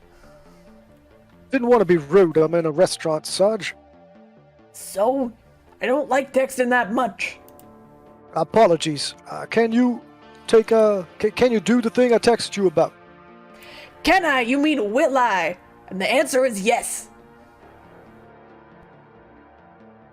Sounds great. I'd rather not bring it to you because of said problem. Is it something, something small, all right. Guess I'll bring my tools. Just tell me where you are. Give him some place between him and I. That is a compromise distance, right, for both, I guess. All right, so like midway. Mhm. And he said, yeah, I'll be there in about an hour. Thanks, Sarge. Do you want anything from this? This is a Chinese place, right? I think. Yep. From this Chinese place I'm at. And, he says, I don't know, just give me like some spring rolls or something. Yes, sir. He hangs up. I'll order some extra spring rolls. Yeah, you get some extra spring rolls because spring rolls are fantastic. Maybe a bottle of their sake Sure. for him to take home. Yeah, they don't care if you take booze to go. They don't give a shit. No one Yeah, does. no. Yeah, Nick's bought the one for the table anyway, so. Thanks. Jax will have had exactly one. This is enough Yeah, to he drink didn't- it, he be didn't get polite, into talk it a to you whole lot. about it, but not get drunk. Mhm. Yeah, exactly. Perfect. So, as I would say, as you're kind of as you're like heading out, because you drink your drinks, you eat your food. Do you want to do anything else? before you head out? Nix would kind of, as they're kind of finishing up their food and drinks and stuff, as much green tea as they need. Nix would keep having the pot filled and stuff. He would end up tipping the waiter or waitress before they leave. So, with like a decent tip, like however much that is, Like 40, apparently, yeah. because 50 is good. Yeah. But he will kind of look to Blyss and Blyss. Also, I want you to know, I have Chuck on the lookout for that individual that appeared at the night market. He'll be keeping an eye from the vehicle from now on, so if they ever approach, we should at least have a heads up. I think Blyss went off. They stepped Oh away. shit! You're right. Blyss Of went course. pee. Fuck. Blyss had to pee. Yeah. Jax But yeah, left. so that he lets Bliss know that that guy's Mhm, watching, mhm. basically. Yeah, Okay. and they can discuss it more. Then they later. go pee. Then she goes pee.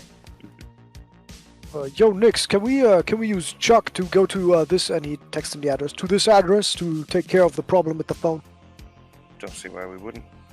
Great. And Omen, as you're kind of sitting there, you know, listening, bopping around, your agent pops up, and it looks like you're getting a phone call from Octo. Octomom. From Octo. From Octo. Octo's giving you a ring. He'll Was pick Octo up. the crazy one outside the shop, or the one inside? Oh, Octo, I remember. Yeah. Octo was from the side gig, right? Yeah, she's from a psychic. She's awesome. Octo's Hey, right. girl. Oh, you pick up? Yeah. You pick up your agent and say, "Hey, girl," and she says, "Hi, Omen. How are you doing this evening?" I'm doing lovely. How are you? I'm doing pretty good. You know, just sitting in my house, you know, playing my flute, making some new music and such. Have you given any more thought into me joining your band? Yes. I And was thinking about it just a minute ago. oh, I love that. I totally want to get together with you soon, and I'm free right now. oh, right now is not good, but Oh no, why? I have a meeting with some other friends at the moment. Mm, Oh, But maybe I'll he looks around at the others. Catch you tomorrow night.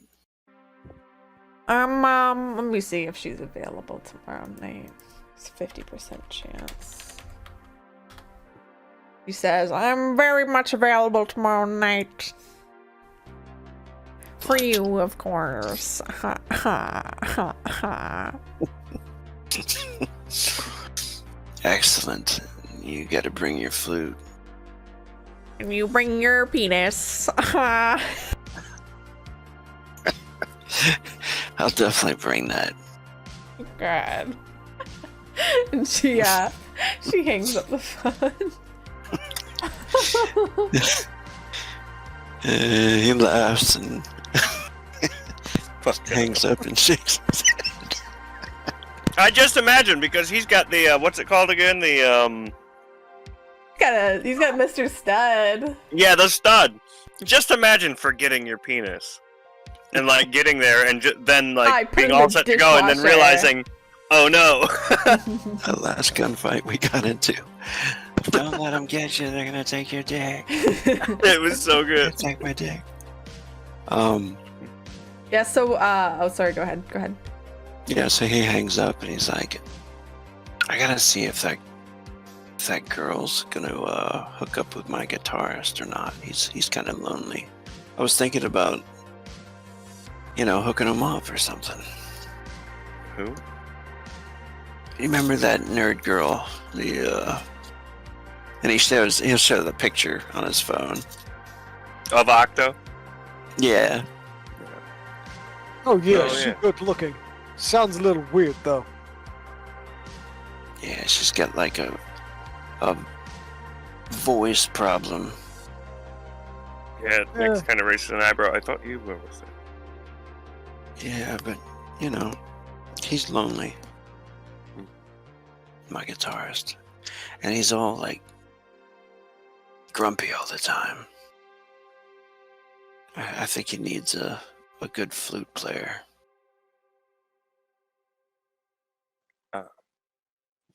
Nick's just kind of Okay. And he continues sipping his tea. So Bliss, Nyx had told you that Chuck is keeping an eye out and a lookout for the guy who came up to you while you were alone in the night market. Yeah. The Chuck's looking out for you. Mhm. This is the thing you missed, that's all. Yeah. Is there Did we anything? get a line on the anyone who can take that bug out or no? Yes. So Jax had called Sarge. Sarge is available and willing to meet Jax and the rest of you at a kind of a midway location, and he'll take the bug out. Perfect. Is there anything else y'all want to do before heading out of here? So, does Jax already have a location chosen, or are we just gonna... Jax did. Okay, cool. Okay, I was gonna say. Because I was like, man, we could totally lure those motherfuckers into some kind of bullshit. by removing the bug at a really fucked up location. Or, I mean, hell, we could keep the bug and still toss it somewhere.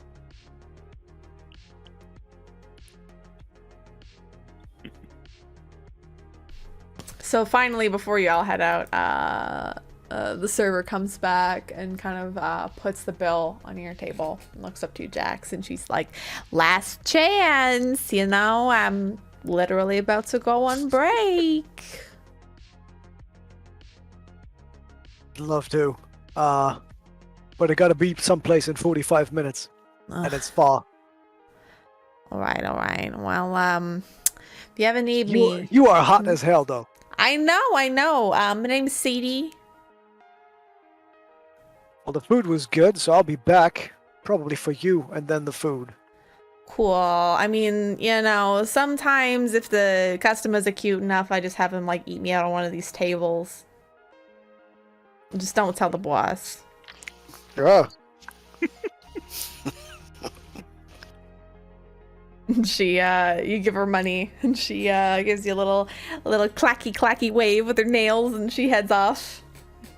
Going on her break, and she, like, heads into the back, and she's like, I'm going on fucking break! The boss is like, whoa, okay.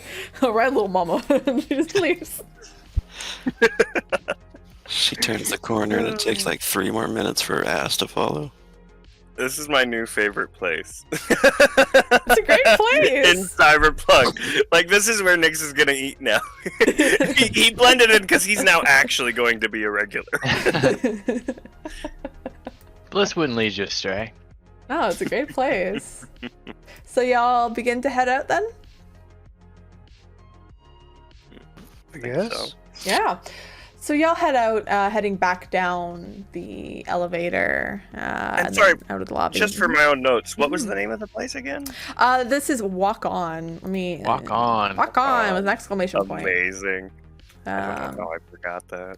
It's alright. Hi, Noodle House.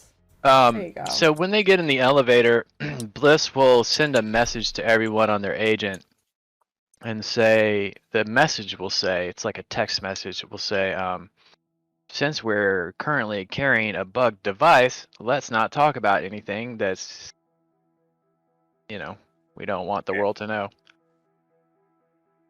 Good idea.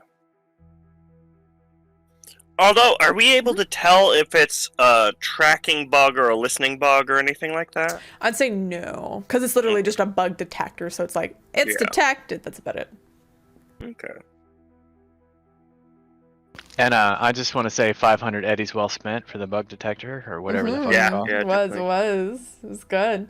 So you agree not to talk about anything too sensitive as you head out, and Chuck, of course, is waiting for you downstairs. And he says, of course, like, get on in. Let's go. Yeah, and of course he would have already been, you know, updated with the location and all that. So. Says, It's nice having, "Crikey." like, an agent in your head that just tells people what you want. He also has one, and he says, Rocky, you just going everywhere tonight, aren't you? Apparently, it's quite busy. Seems like it. It's alright, though. Keeps me busy.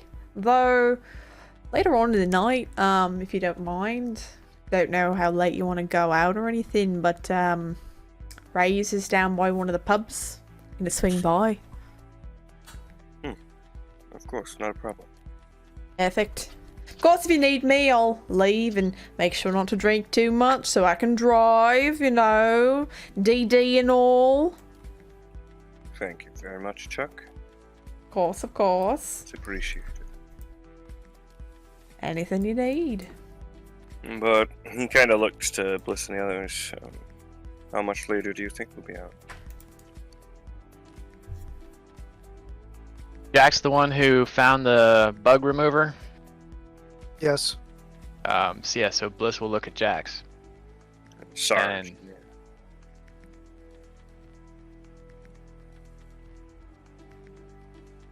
Well, we're heading there. Jax, I guess, yeah. Jax looks at you and shrugs. I guess we'll call you. Sure, I'm always reachable. Or, you know, Blyss as will they say, just give me a reach around, I'll be right there.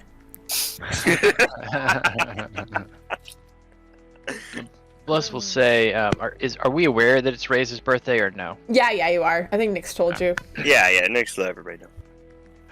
So Blyss will say to Chuck, well, we don't want you to miss all of the birthday fun, so we won't keep you too late.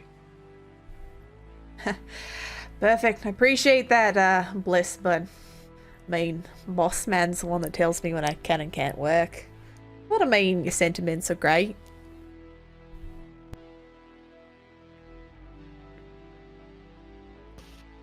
Yeah, there's I don't know if they notice it or not, but there's a little bit of a smile on Nix's face when he says that. There's that kind of just like, kind of, No. like a little bit there, deep down. Chuck's a good boy. But we're riding with Chuck right now, right? Yeah, you're right with Chuck. Omen's and- gonna get in. Yeah. He'll be like, what does Rays do for fun?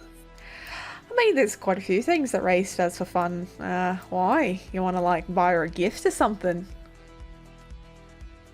Probably should. Jax loudly clears his throat and holds up the phone and sort of like looks incredulously at people.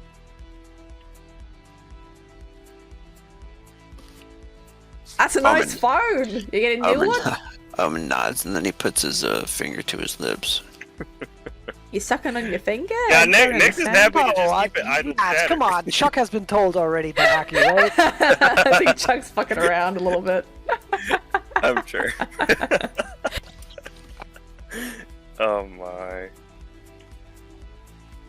he I mean, if he's chuckles. fucking around, then yeah, Jax would come up with some kind of story. Yeah, Chuck is definitely fucking around. He's like, well, yeah, wouldn't want my Spanish driver, you know, to get in trouble afterwards. Me like Olay and all that. And he begins driving. Chuck is the best. Chuck is the dumbest. He's I love so him. good. So you drive off, and he drives you to the part of the city. Of course, I would say you arrive around the same time that Sarge does. Chuck slows down the car and he says, "You want me to like wait here, or you want me to like drive around?" As your like Spanish driver, you know. See. Yeah.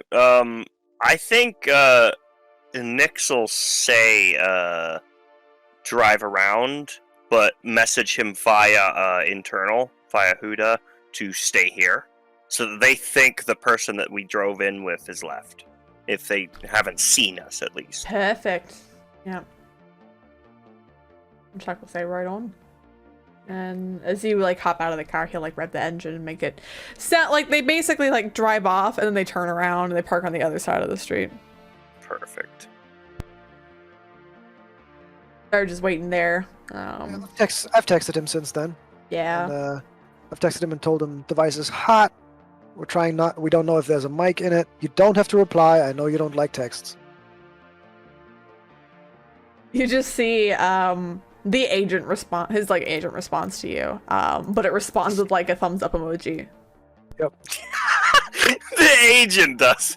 I love it. The agent does. The agent only. That's what it's there So, for. Jax, you would know that Sarge's agent only speaks in emojis. Oh my god. Nice. It's so good. So y'all head up, and of course Sarge is like just got there. He's about to sit down, and you get out of the car, and he like sits back up. He presses on his legs to get himself up. And he comes over to you, Jax, with a big smile and some open arms, and he says, "Hey, Jax, how's it going?" Much better now. He Again. hugs you, claps you on the Yes. back. Yeah, he hands the device over. Yeah. And he takes it and he says, "Give me a few minutes." And he brings it over. You see that he has like a tool, like kind of a tool Blocks. installed to his hand, and then he starts like Nice. just like bzz, bzz, bzz. So he takes out the like the back paneling, and he has these glasses that he puts on, and they've got like little magnifiers on them that he flicks to have like different magnifications. Lights up a little bit. He starts to work on it, and you hear the bzz, brr, like as he starts to drill into it and like mess with the different components inside. And he says, "Yeah, I found it." And he goes tink, and he takes out this tiny little. It kind of looks like a little beetle, like a mechanical beetle, and its little legs are going gick, gick, gick, gick, gick, as he takes it out.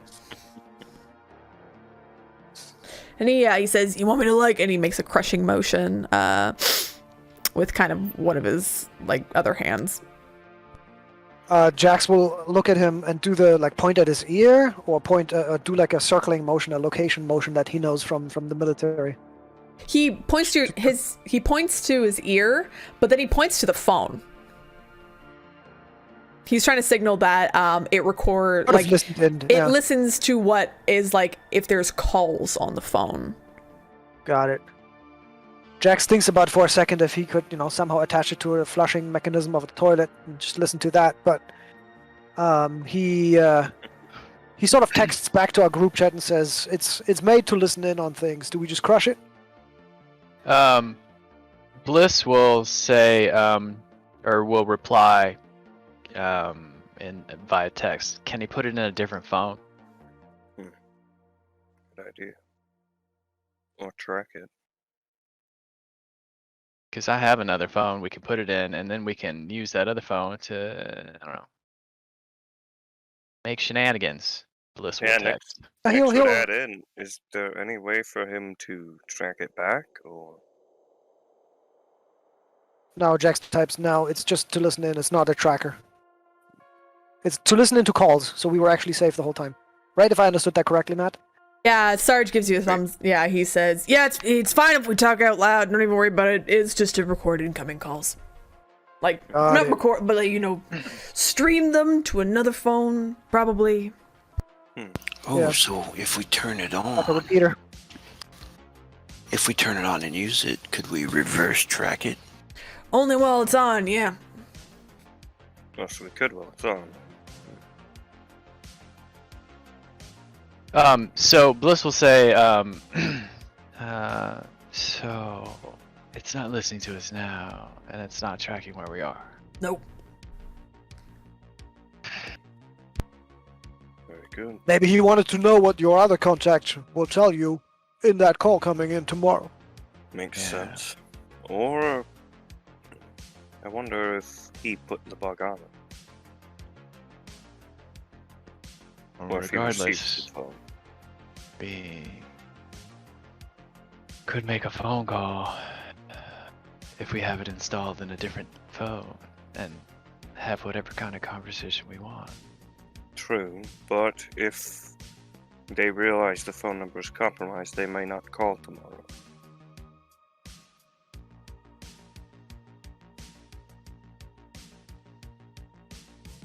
So Yeah, Blyss will shrug and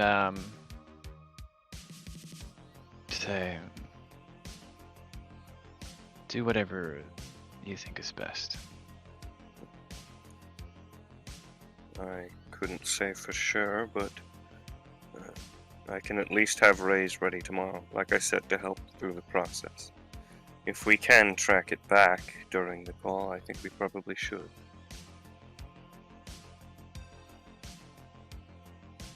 Jax hands it to Nix. Says, "Do as you please." Thank you. And It's a- he'll. I'm bit sure he more, has some kind of secure storage. It's a Yeah, bit more you've- sword and dagger than I'm used to. Yeah, you have a little bug with you, like you take it from Sarge.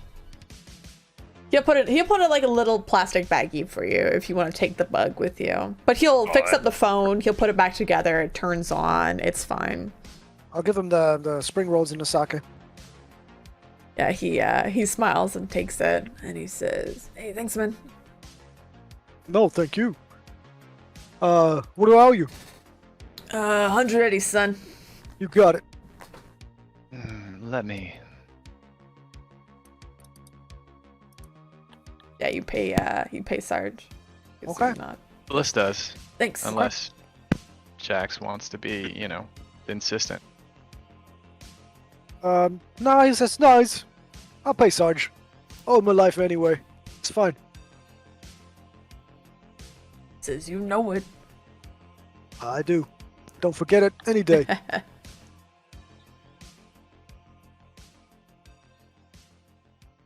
And he looks at you, Jax, and he says, "So I've been, you know that thing that I had you look into a few weeks back, right? People who raided my shop." Yep. Yeah. Honestly, still haven't turned up anything with it, unfortunately. I don't know if it ended with those guys or not. Well, did your shop get raided again? He shakes his head and says, Nah, ain't get raided yet. Always prepared, though. I'm always prepared.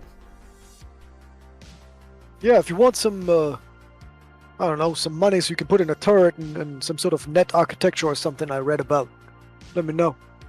I'm always down for some extra money. I ain't gonna say no.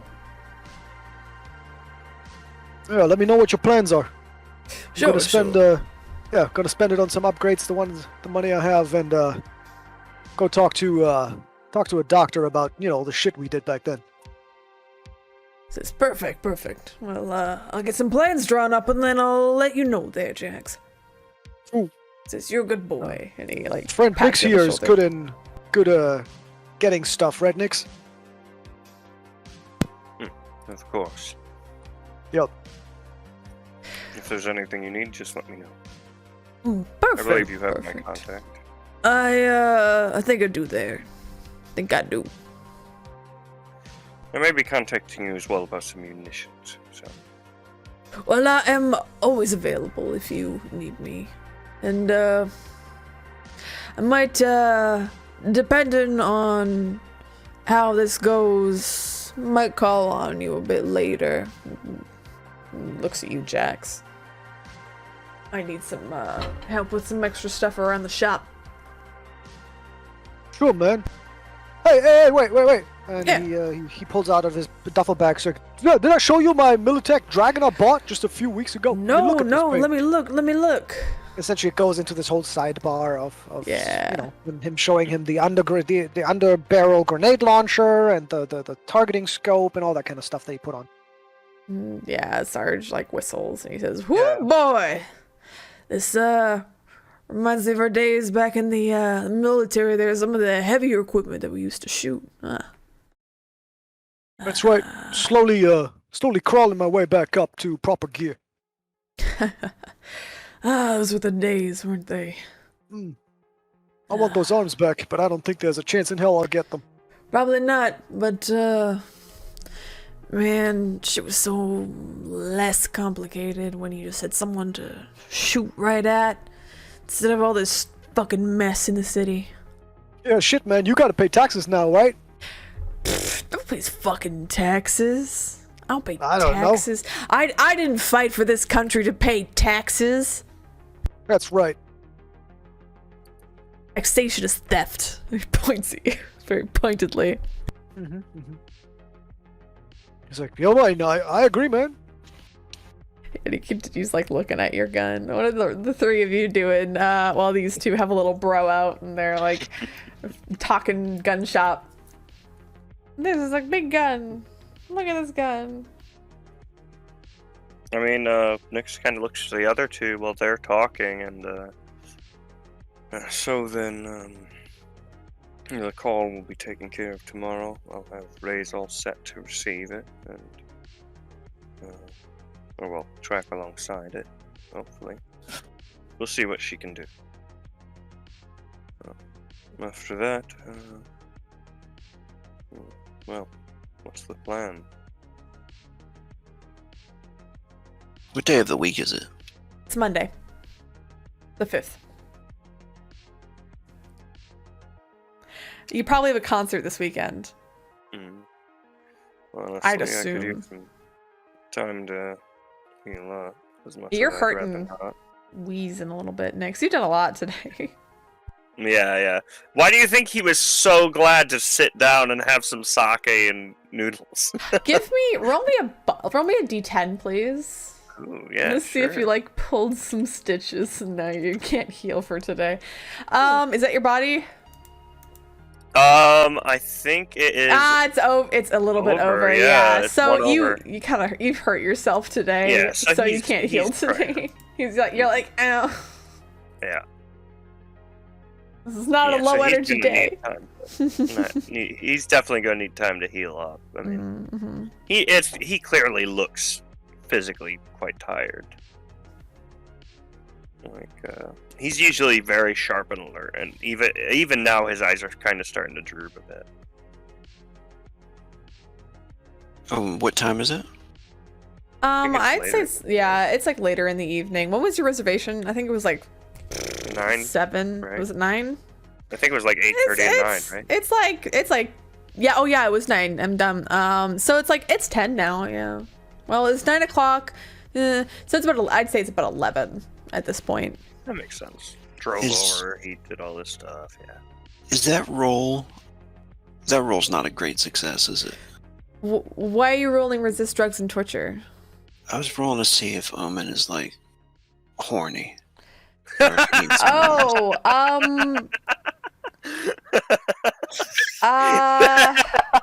let me Sorry, that roll- was just I would completely caught me say off guard. don't roll resist drugs and torture. Roll your willpower. Okay, yeah, that's good. You have high willpower though, so I mean, maybe you'll take a -2. No, just kidding. Let's roll a d10, please. Oh, okay. Just Yeah, do a yeah. D10. Just do d10. An 8, 9, or 10, you're horny. Okay. You're horny. Yup. Yeah, So- you feel your robo dick getting a half chub right now. Is that how it works? Yeah, I get It's- chub when it's just like feed me. Pussy. Yeah. I think he's like he's been coasting on his phone for a bit, and ever since he got the phone call from her, maybe it's like itching at him and stuff. And then he looks at the rest of them. He's like, "Well, you guys want to call it a night?" If you're all fine with it. Like I said, I could use this sleep, and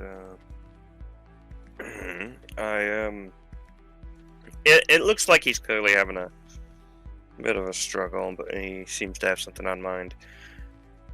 I plan on doing a bit of a. Well, I'm going to go see a therapist, and I may be out for a bit, but I want to make sure this is taken care of first. So it'll probably be the day after tomorrow, depending on what happens.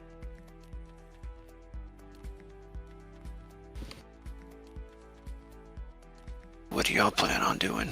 He looks over to Blyss and Jax. Blyss will say, I can't imagine anything dangerous is gonna happen in a phone call. So, wanna go home, get some rest. Yo, go home. Did I just what did I walk into? We're done? Just discussing what we want to do next, or I suppose now not do. Or, I mean, it was a nice day, all in all. Very social. Loved it.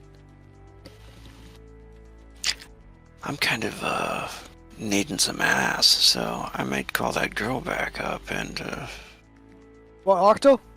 yeah. Yeah, she cool. Alright, well, I suppose we can have Chuck do a loop around and drop you off if you like. It won't take long. I don't think we were very far, were we? From where? From the place we just were, the Wok On. I would say like maybe a 10-minute drive through the city. City's big. Would that put Chuck over what he was saying, or? No, Chuck doesn't care. Chuck's fine. Like he's not on the clock, but they're probably gonna stay up pretty late. I mean, because he said that Ray's was at a specific place or something, so I didn't know if there was like if he wanted to be there by a specific time. No. If he said. Chuck never said. So Blyss will say to Jack, she'll say, "Are you sure you don't want me to cover the cost of having that bug removed?" You know what? I think you owe me a kiss. He says with a grin. She'll laugh and she'll say, Shkam,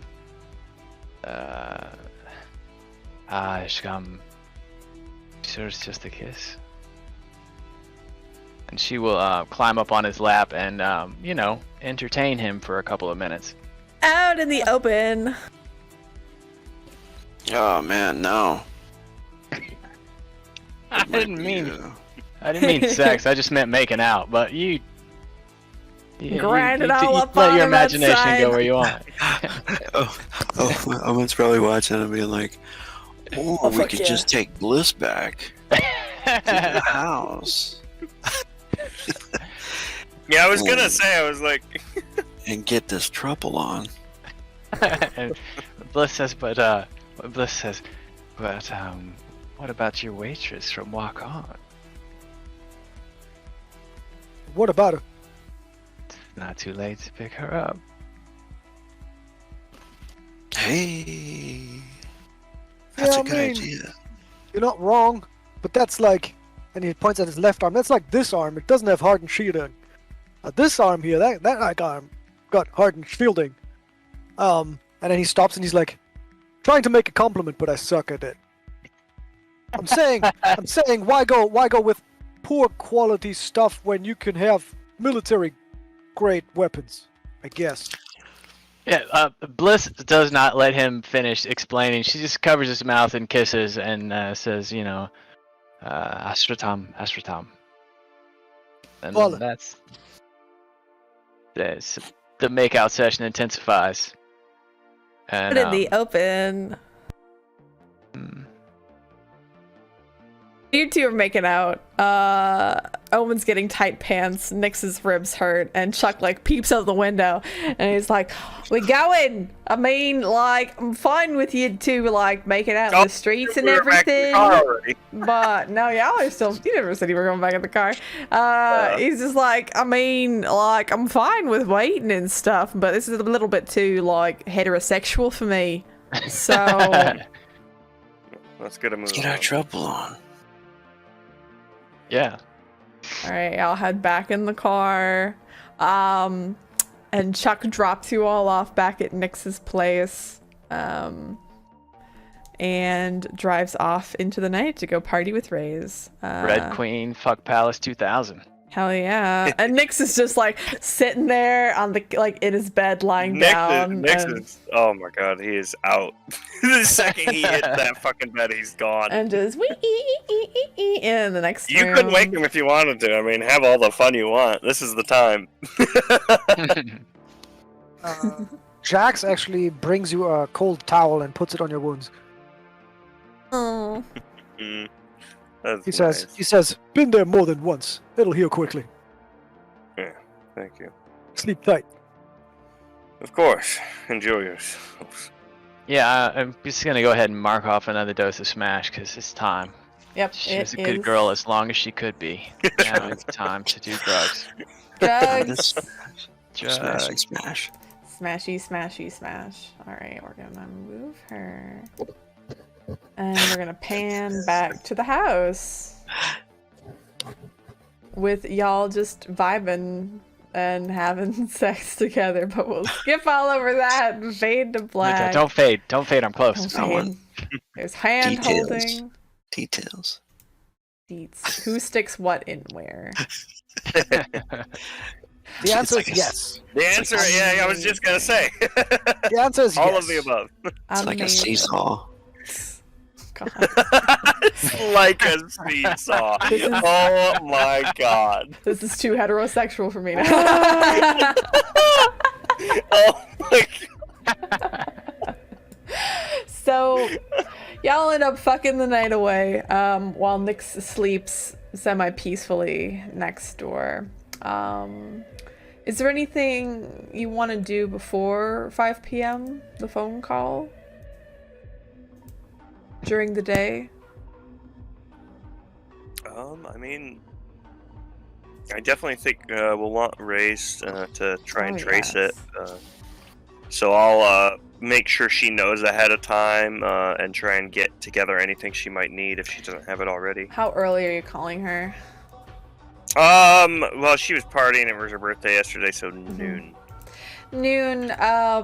You kind of see her. She doesn't answer on video or anything. You just hear it's just all blackness, and you hear very I would say there's a lot of vocal fry to her voice. Like she just woke up, and she says, "Yeah, boss. What do you need?"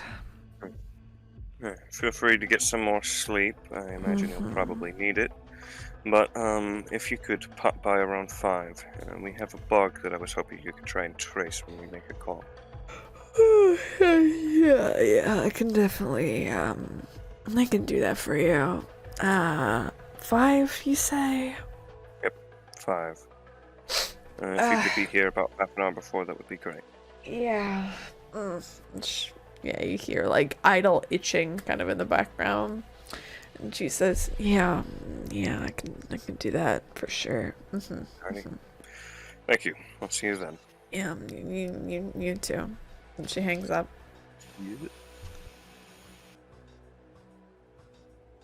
Alright, so we got Ray's for the call. And y'all want to do anything else, or just we head into 5? Well, how is that gonna work? Because we took the bug out, so the phone that they're gonna call doesn't have the bug in it anymore. So Yep. I'm confused. So at the same time because they're expecting to overhear a call at 5, Right. you'd have a second phone with a bug in it that also calls at 5. So at least I don't get tipped off that, for example, we start a call at 8 a.m., right? Where they're like, this obviously can't be the right call. I see now. Okay. Of course, you have the problem that you don't have a Nisa or whoever, on the other side. Right. You could try and have someone act really well, like one of our agents or something. At least I was going to say one of the time agents it would take. might be able to replicate. Otherwise, Nyx could try. Yeah, exactly. So you'd essentially have 2 stand-ins have a pretend conversation for as long as we think we can, as good as we can make it, so to buy time for Rays to track the signal. Because I would assume whoever is receiving it at that same time might fairly quickly figure out this is not the right call.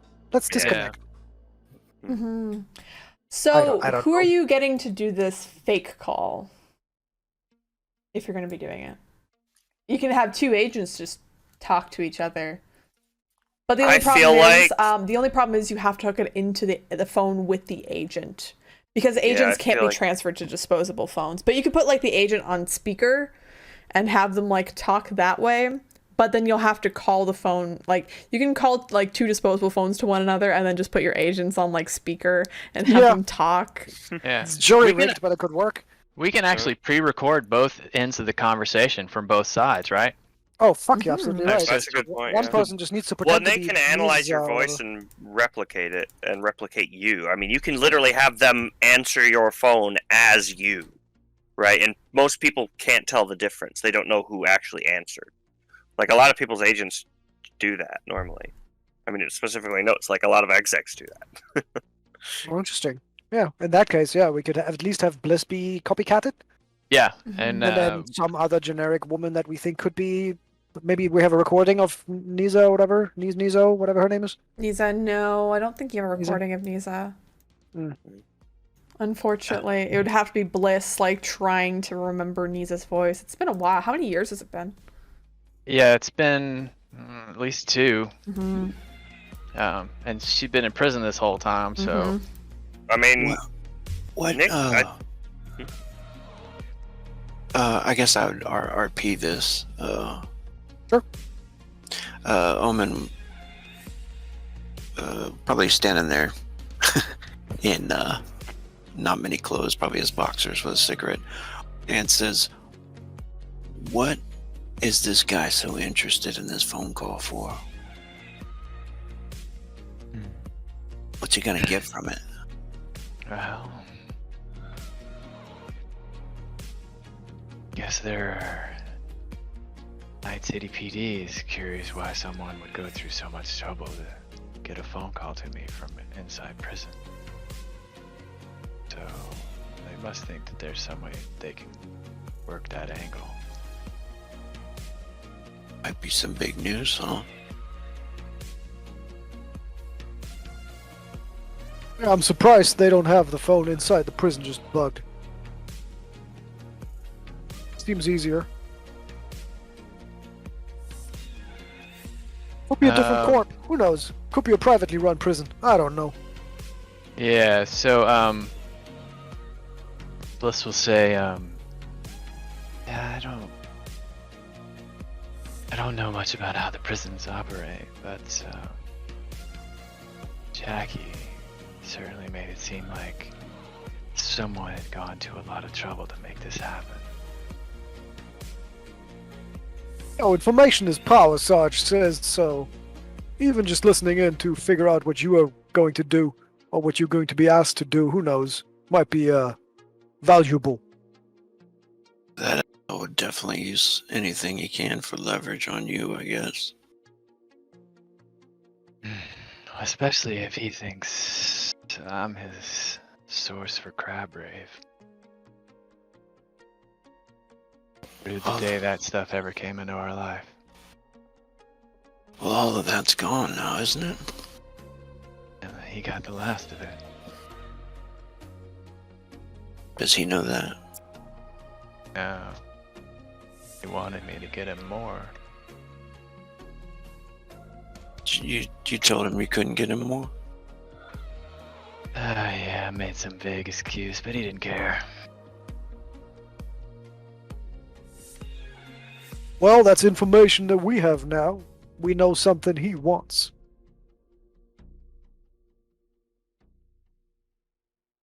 Is he a junkie cop? He wasn't when I knew him before, but... Oh. It troubles me. Why is he interested? Or even worse, why is NCPD interested? Hey, we got a friend that's a cop. If we ever need to call him about something, about this guy in particular.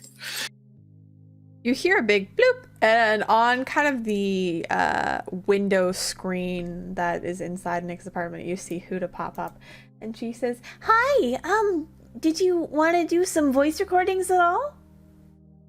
I heard something about it."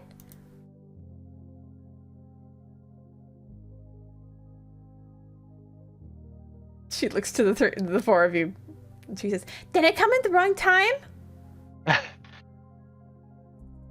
Is my audio picking up?" And she like puts her hands at her little like ears that she has that kind of look like antennas, and she like turns her head. "Hello? Hello?" Aki's AFK. This is to all of you. Oh. Like all of you are hearing this. Bro, Omen's just standing there looking at her Yeah. with the cigarette in his mouth. He looks over at the others. She like taps her ears. "Hello? Hi, Huda. Oh, hi. It's working. I'm glad. I heard something about you wanting to do some sort of recordings." Yeah, I think... Perfect. I think we're gonna do that, yeah. Amazing. How can I help?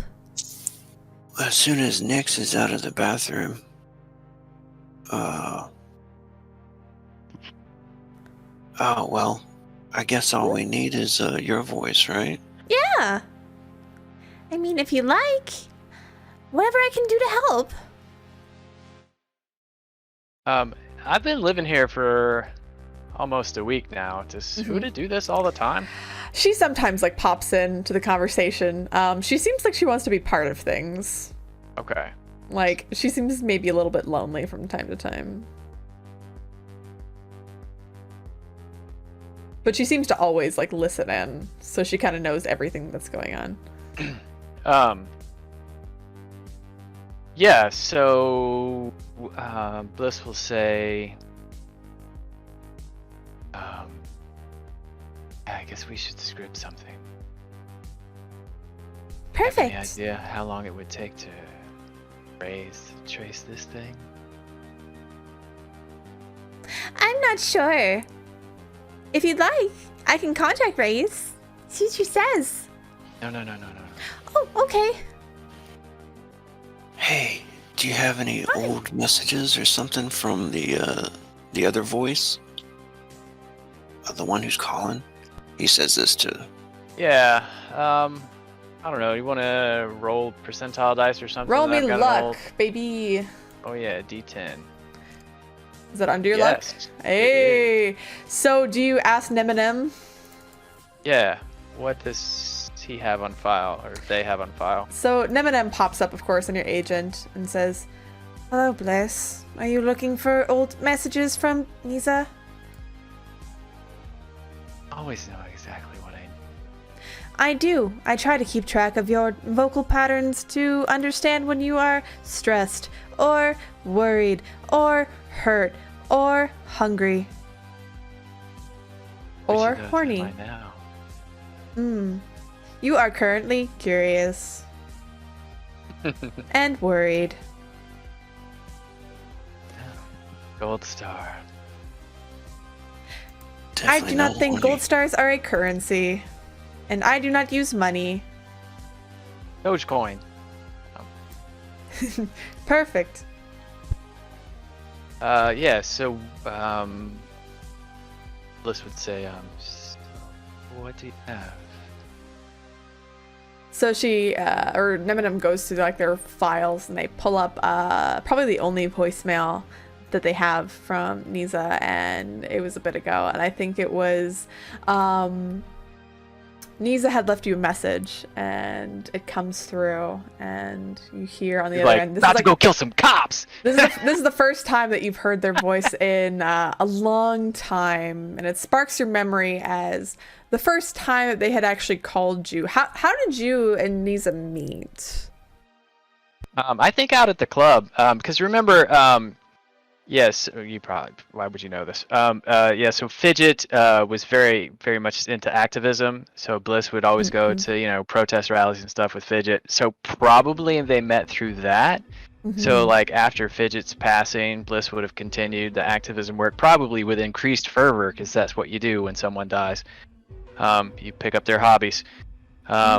And probably would have run into these at, like, eco-terrorist fucking rally or something like that. Yeah. It's one of those really aggressive, like, let's go fucking stomp the fucking corporations right now! Yeah, so this is a call from Nisa that is one of the first like voicemails that they left, and probably one of the reasons why that you started going out with them in the first place, because they left this really sweet voicemail through Neminem for you, basically asking you out for the first time, and you hear their voice come over and they say, "Hey babes, how's it going? I know we just met and everything. I mean, I've seen you around and whatnot. I don't mean for this to be like awkward or anything like that, but I was wondering if you were maybe free on Friday, maybe after one of the protests. Maybe you and I could go grab a drink or something. I know this really cute like tea house, it'd be nice. They also sell like beer and such. which would be cute. But yeah, just let me know, or just completely ignore this voicemail if you don't want to go out with me, and I perfectly understand. Alright, babes, bye. This is a cute little voicemail that they left, and that's the only voicemail that you have like saved. Yeah, so I was actually listening to that, and I think there's a lot of that we can cut and splice together, and actually that would sound like a phone call from someone that you haven't seen for a while because they've been in prison. So yeah, that works great. So I'm gonna have Eminem get to. So Blyss will sit with Eminem and sort of take what they have and try to splice it together with pauses in between, to script in a response, and try to drag it out so that it's, a couple minutes long. What exactly are you having them say? Yeah, so basically, it hasn't been in a while, I love the thing about, like we could get together on Friday, because maybe that makes it sound like they're fucking, what? They think they're going to be out of prison on Friday? Like, what the fuck? That sounds sketch. Yeah, so, hey,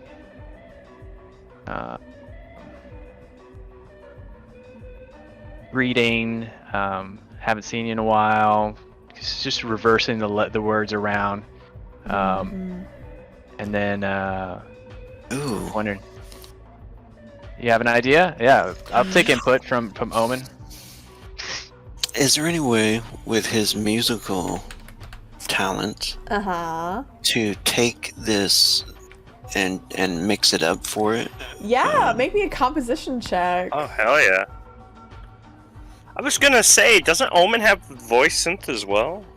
Yeah, I got some. Is that enough of a thing that you could actually have a full-on conversation by recreating their voice with your voice synth? I'm pretty sure it can do anything, yeah, in terms of like... Let me see. So you've Enough got of fully vocal ramp it. synthesizer +2 to acting skill. So this would add to your acting. So I would say instead of composition, because that would be more getting the robot to do it, you can use your audio box to do like acting skills and whatnot. Fuck yeah, good idea. Nice. And then we could layer it and use like the, some the computer or whatever to Yeah, try no to problem. make it. Perfect. So I'd say that Ray's maybe comes over around 3 o'clock. And she looks a little bit disheveled, but she's got her mask on. Like, she looks pretty beat, pretty tired. And she, of course, comes in, looks to you and gives you a nod and says, "Oh, Chuck was telling me a bit about what's going on. And what do you need me to do exactly? Something about bugs?" Yeah, so we have the bug here, and he'll bring her over to the table where we have it all set up and ready to go. I imagine it's one with the kind of inlaid couch area, basically. Yeah. And he'll kind of show her the bug. This is the phone we have the bug currently, and plan to have you put the bug onto. And this is the phone that it was on. Blyss will be receiving a call at 5 from... And he kind of looks to Blyss. Sorry, it was your friend, right, in prison? We need to track where the bug is tracing from, if you can. So we'll have a parallel conversation going on with our agents replicating Blyss and her friend. And she says, sure, I can try to. I'll do my best. Thank you. If you can't, it's not much loss. Alright. We already have the bug safely removed anyway. So. Alright, well, I'll put the bug into this other phone and, you can track it from there, huh? That's it, right? Alright. And she'll, I'd say this is electronics. Damn, Raze! So she easily just like pop, puts that bug in, closes it. It's within like 30 seconds, and she like holds up the phone and she says, "So who's gonna be one taking the call and who's gonna be the one calling in?" I could just imagine Huda popping up on the screen. Is that who's Huda and Num or?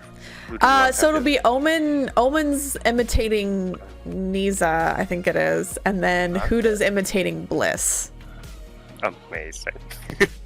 We're just I just pre-recorded it. That's what that rule's for, right? No, I think that'd be. Oh, you can pre-script the whole thing. I'm gonna give her. That's awesome. I gotta say that reminded me of Cyberpunk. No. Oh man, ooh. That's Huda's roll. Okay. Huda, oh my god, see, I was gonna say. I was So- like, As you're like, Omen, as you're like pre-recording this like script, so your side is fine. Your side is going great. You sound exactly like Blyss. You're a bit thrown off because Omen sounds exactly like Niza. Got that like kind of Essex like accent, like perfected and down. And Huda's attempting to imitate you. They've got like your voice, like the tone of it, but she doesn't have the cadence at all. So she says, "Hi, how's it going? I haven't talked to you in so long. Oh my god." Like, just doing really bad. It's like, obviously, like, Huda's trying, but she can't well, get yeah, because I think the whole thing with Huda isn't necessarily like a normal pre-programmed like AI, like a lot of the kind of baselines you get. He doesn't really know. So this is probably Huda trying to imitate rather than like, whereas Eminem would like set the program running to imitate. It would be a lot. It would probably be like Huda like looks up afterwards and she like smiles to you all and she says, "Did I do a good job?" Her like Nick just smiles with all the acting in the world. roll me an acting check. No! Don't make me do it. I mean, if it's pre-recorded, we could just pre-record it. Yeah, again. I was just gonna say, just get Blyss to I talk. know. Like, But no, Nick smiles at Huda. You can't tell her. yeah, she says thanks. Jax is like, well, that didn't sound like Blyss. What do you mean? No, that's not good. We can't use that. Oh, It's close, sure, but not the same. oh, okay. I'll try again. Blyss will say Let's record it. Oh. Blyss will say in Mandarin to Huda, because they were practicing Mandarin since Yeah. since Blyss has been living there. Oh. Blyss will say in Mandarin to Huda, she'll say, the cherry blossoms only come in springtime, and you are a beautiful summer flower. She like kind of nods and she looks a bit sad. He says, "Well, I mean, since you're pre-recording it, I mean, Blyss might as well do the other part of the conversation to sound legit. I'm just gonna go play with the lights for a little bit in the fridge." She like disappears off the screen. And you just imagine like the little image of her walking off in the distance on the fridge screen. You see her like in the fridge like screen where the freezer is, and she's just like eating ice cream. Oh, my poor baby. I feel bad. So, Blyss, roll me a persuasion check. This is just for just lying, basically. Alright. Social and performance. Have you drank? So make that a 15. Yeah. All right. That still hits a difficult that's DB. good. That should be fine. How difficult Cool. is it to imitate yourself, really? All right. So it's true. So you pre-record a call, and you get it all ready for 5 p.m. Everything's set up. The phones are ready to like have the pre-recordings go over on these disposable cell phones, so you don't have to use your actual phones just in case. Ray's is ready to like backtrace and whatnot. She's got her like, I would say she's in virtuality and she's like plugged into one of the phones, so she's gonna try and do that. Like NCIS in here. Yeah, she's gonna have 2 people on the keyboard at the same time. That fucking episode's so God. dumb. We'll put 2 of us on there while there's a hacker. It makes sense. All right. Anyway, The Tube at NCIS. I love that show. So, Blyss, right at 5 p.m., your phone begins to ring. Yeah, I'm going to. I guess we should have discussed this ahead of time. We Yeah. only know for sure that the only part of the apartment that's not bugged is the bathroom. So I guess I will take the call in the bathroom. No, we checked the entire room. Yeah, we the entire cleared it. thing. It's fine. Yeah, Oh, did he? Nick's normally has it cleared anyway, but we also went over it with the one Yeah. Jax carries. Oh, that's right. Yeah, you're Gucci. I forgot. Mhm. But we should have the phone calls in separate rooms, right? Yeah. Otherwise, that's going to be weird. So how do we want to split up? I think Ray's is Do we staying need to? with... It's all pre-recorded. No, you Yeah. just play the recording. Ray's That's- can be yeah. alone. The rest Yeah. of you can Okay. stand around Blyss. That is All no right. problem. Yeah, in that case, yeah, I'll take the call, just with everyone there. Yeah, as soon as you take the call and you pick up, you hear kind of like this, like nervous, ragged breathing from the other side. And you hear, "Babes, is that you?" Ah, salam, Satori. I'm not gonna lie, it's really good hearing your voice. It's good to hear from you as well. So sorry. I know, it's been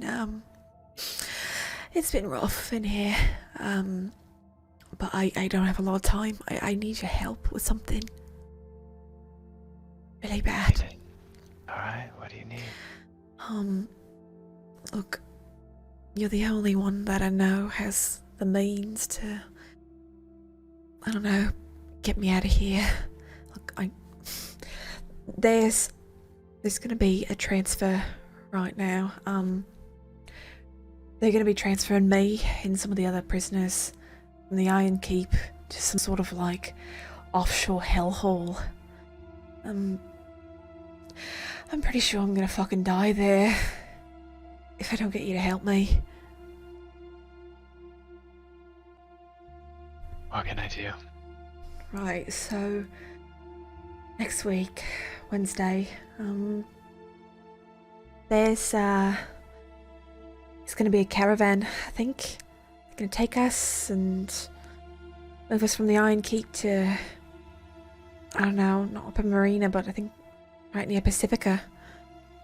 Gonna take a bunch of us in some buses and move us out there, put us on a barge and send us to God knows where. And look, I've been stuck in a brain dance for the past 2 years almost, and I just really need to get out of here.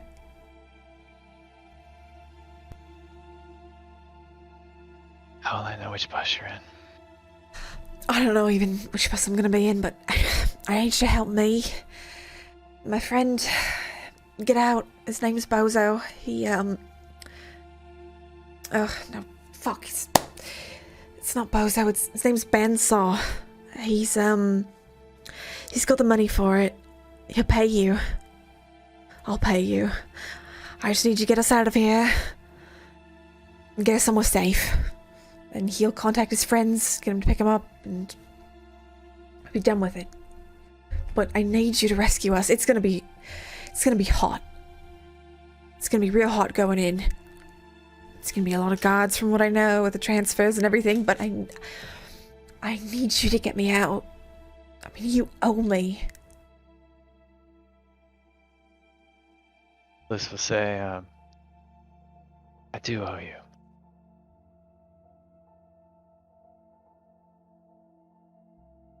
The details do you have? Like I said, I don't have much. I've got some, but not a lot. I know there's gonna be, oh god, I think like 29 of us transferred or something. There's gonna be me, Bandsaw, and a bunch of others. I don't know how many guards there's gonna be. I don't know how many buses. I don't know what it's gonna look like. I'm sorry I can't give you any more, but I just need you to get us out. Does this bandsaw person have people on the outside we should contact? They do. They were the bozos. So there's this guy named Patchy. Him and some of his boys can probably help you out.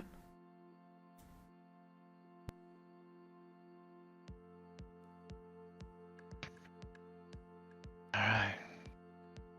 Looks like we'll see you a week from Wednesday. Good. Just don't call this number or anything. Just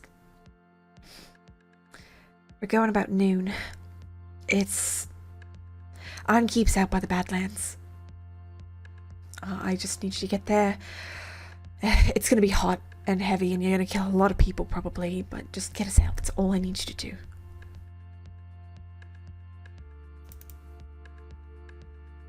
Make it happen. Good. I gotta go. They're coming. All right. Alright. I know a lot's happened between us, but honestly, thinking about you has been the only thing that's been keeping me at least somewhat sane. I still love you, Blyss. I don't know if the feeling's mutual. It's fine if it's not, but I do. I gotta go. And she hangs up the phone.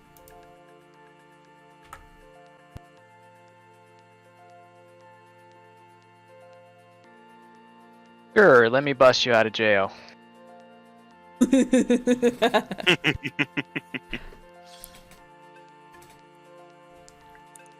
So, give me one moment. I have a whole boom. Owen's gonna turn around from the window and be like, "Hey, now that other gig doesn't sound too bad." I don't know. I quite like this one. The one at the college, and he points.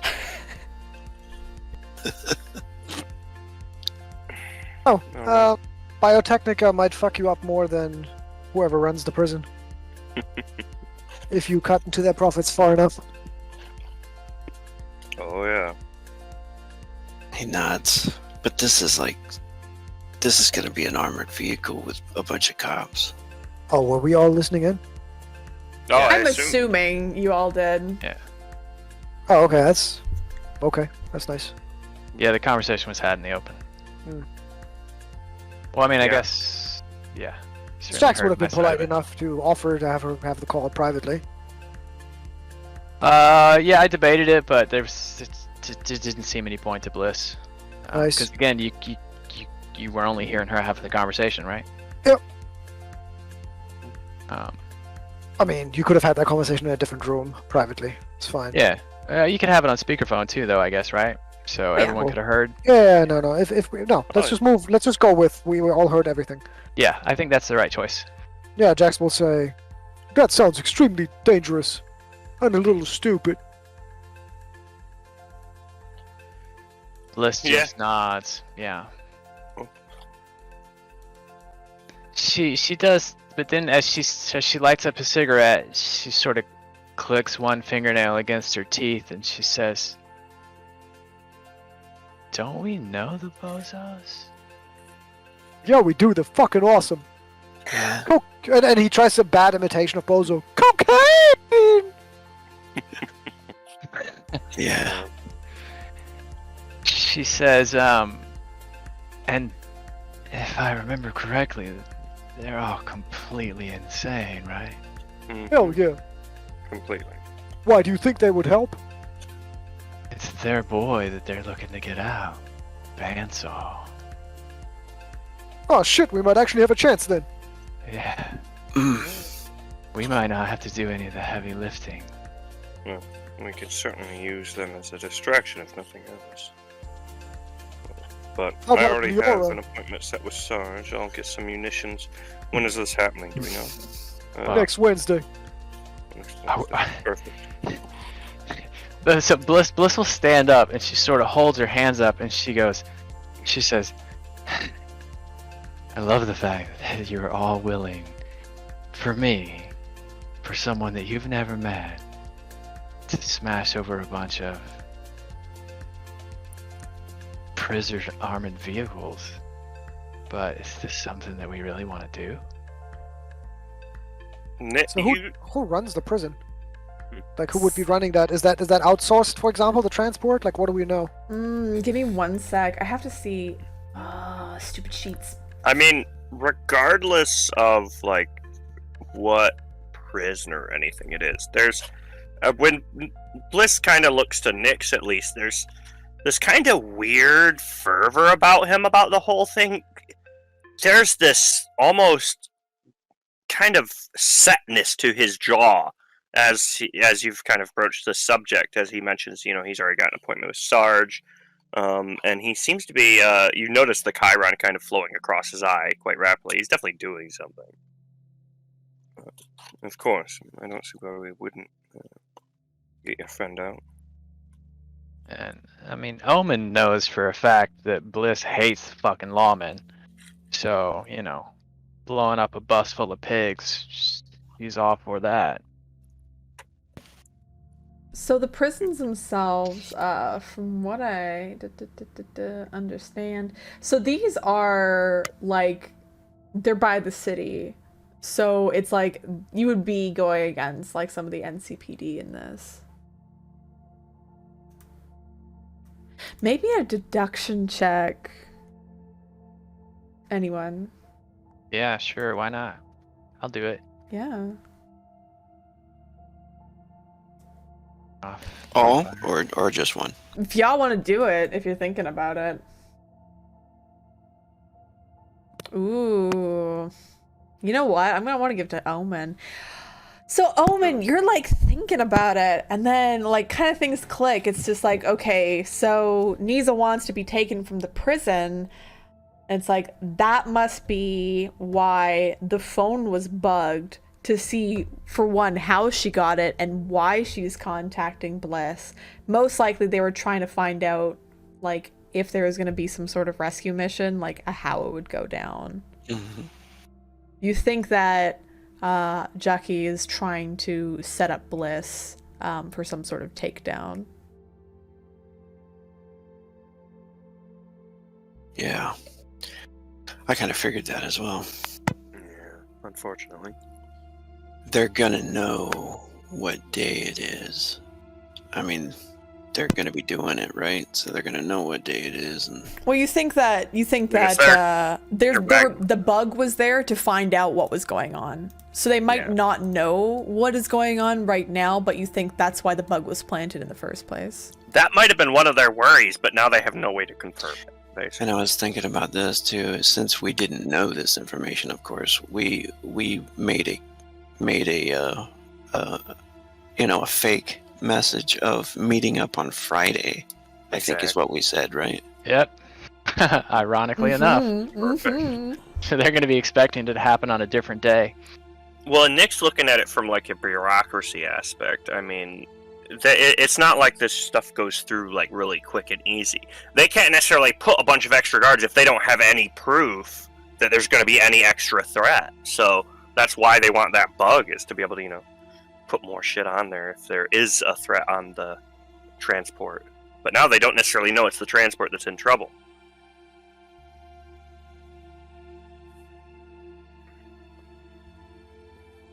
Still like the idea of getting the patchwork gang involved. Definitely. Yeah. Oh I mean, you God. could give them a call. Weren't they the ones that had the fucking ice cream truck with the bazooka on it or whatever? Yeah. Rocket launcher.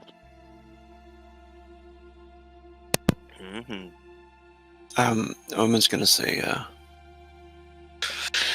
I should probably call that cop about this too. You think so? Maybe at least just find out if he knows something about it, or Sure, he won't end up tipping them off inadvertently, if he can be trusted. I'd hate to just randomly run into him there. Did we know for sure that this private prison is handled by NCPD, or is it You someone can else? easily search up like the Iron Keep, but it is handled by the NCPD. Okay. He's the beat cop, though. He's not working on prison patrol, is he? Officer Jacobs? No. But you could always call him. see what's up with Big J. He's crying himself a river the last time we saw him. He was indeed. That was 2 days ago. Yeah.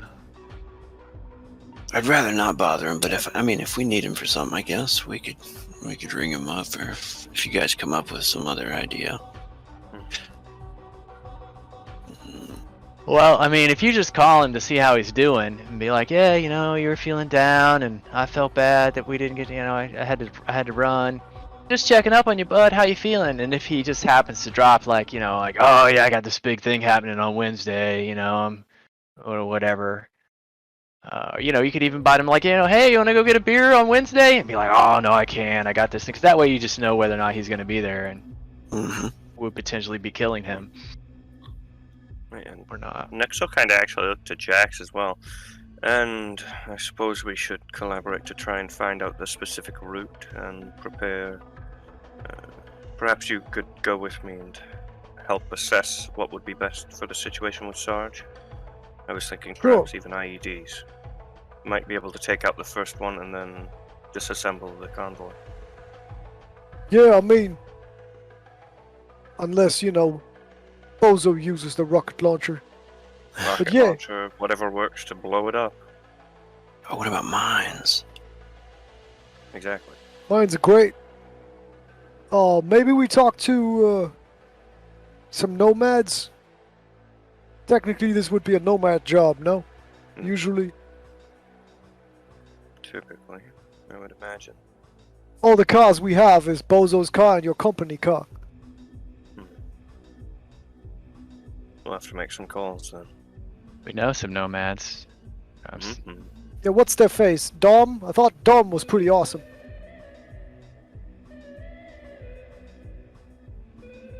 As Maybe you're they'll come and all, help. yeah, as you're all kind of planning and scheming on what to do in order to rescue Niza, that is where the camera will fade to black with all of you scheming, and that'll be the end of today's episode.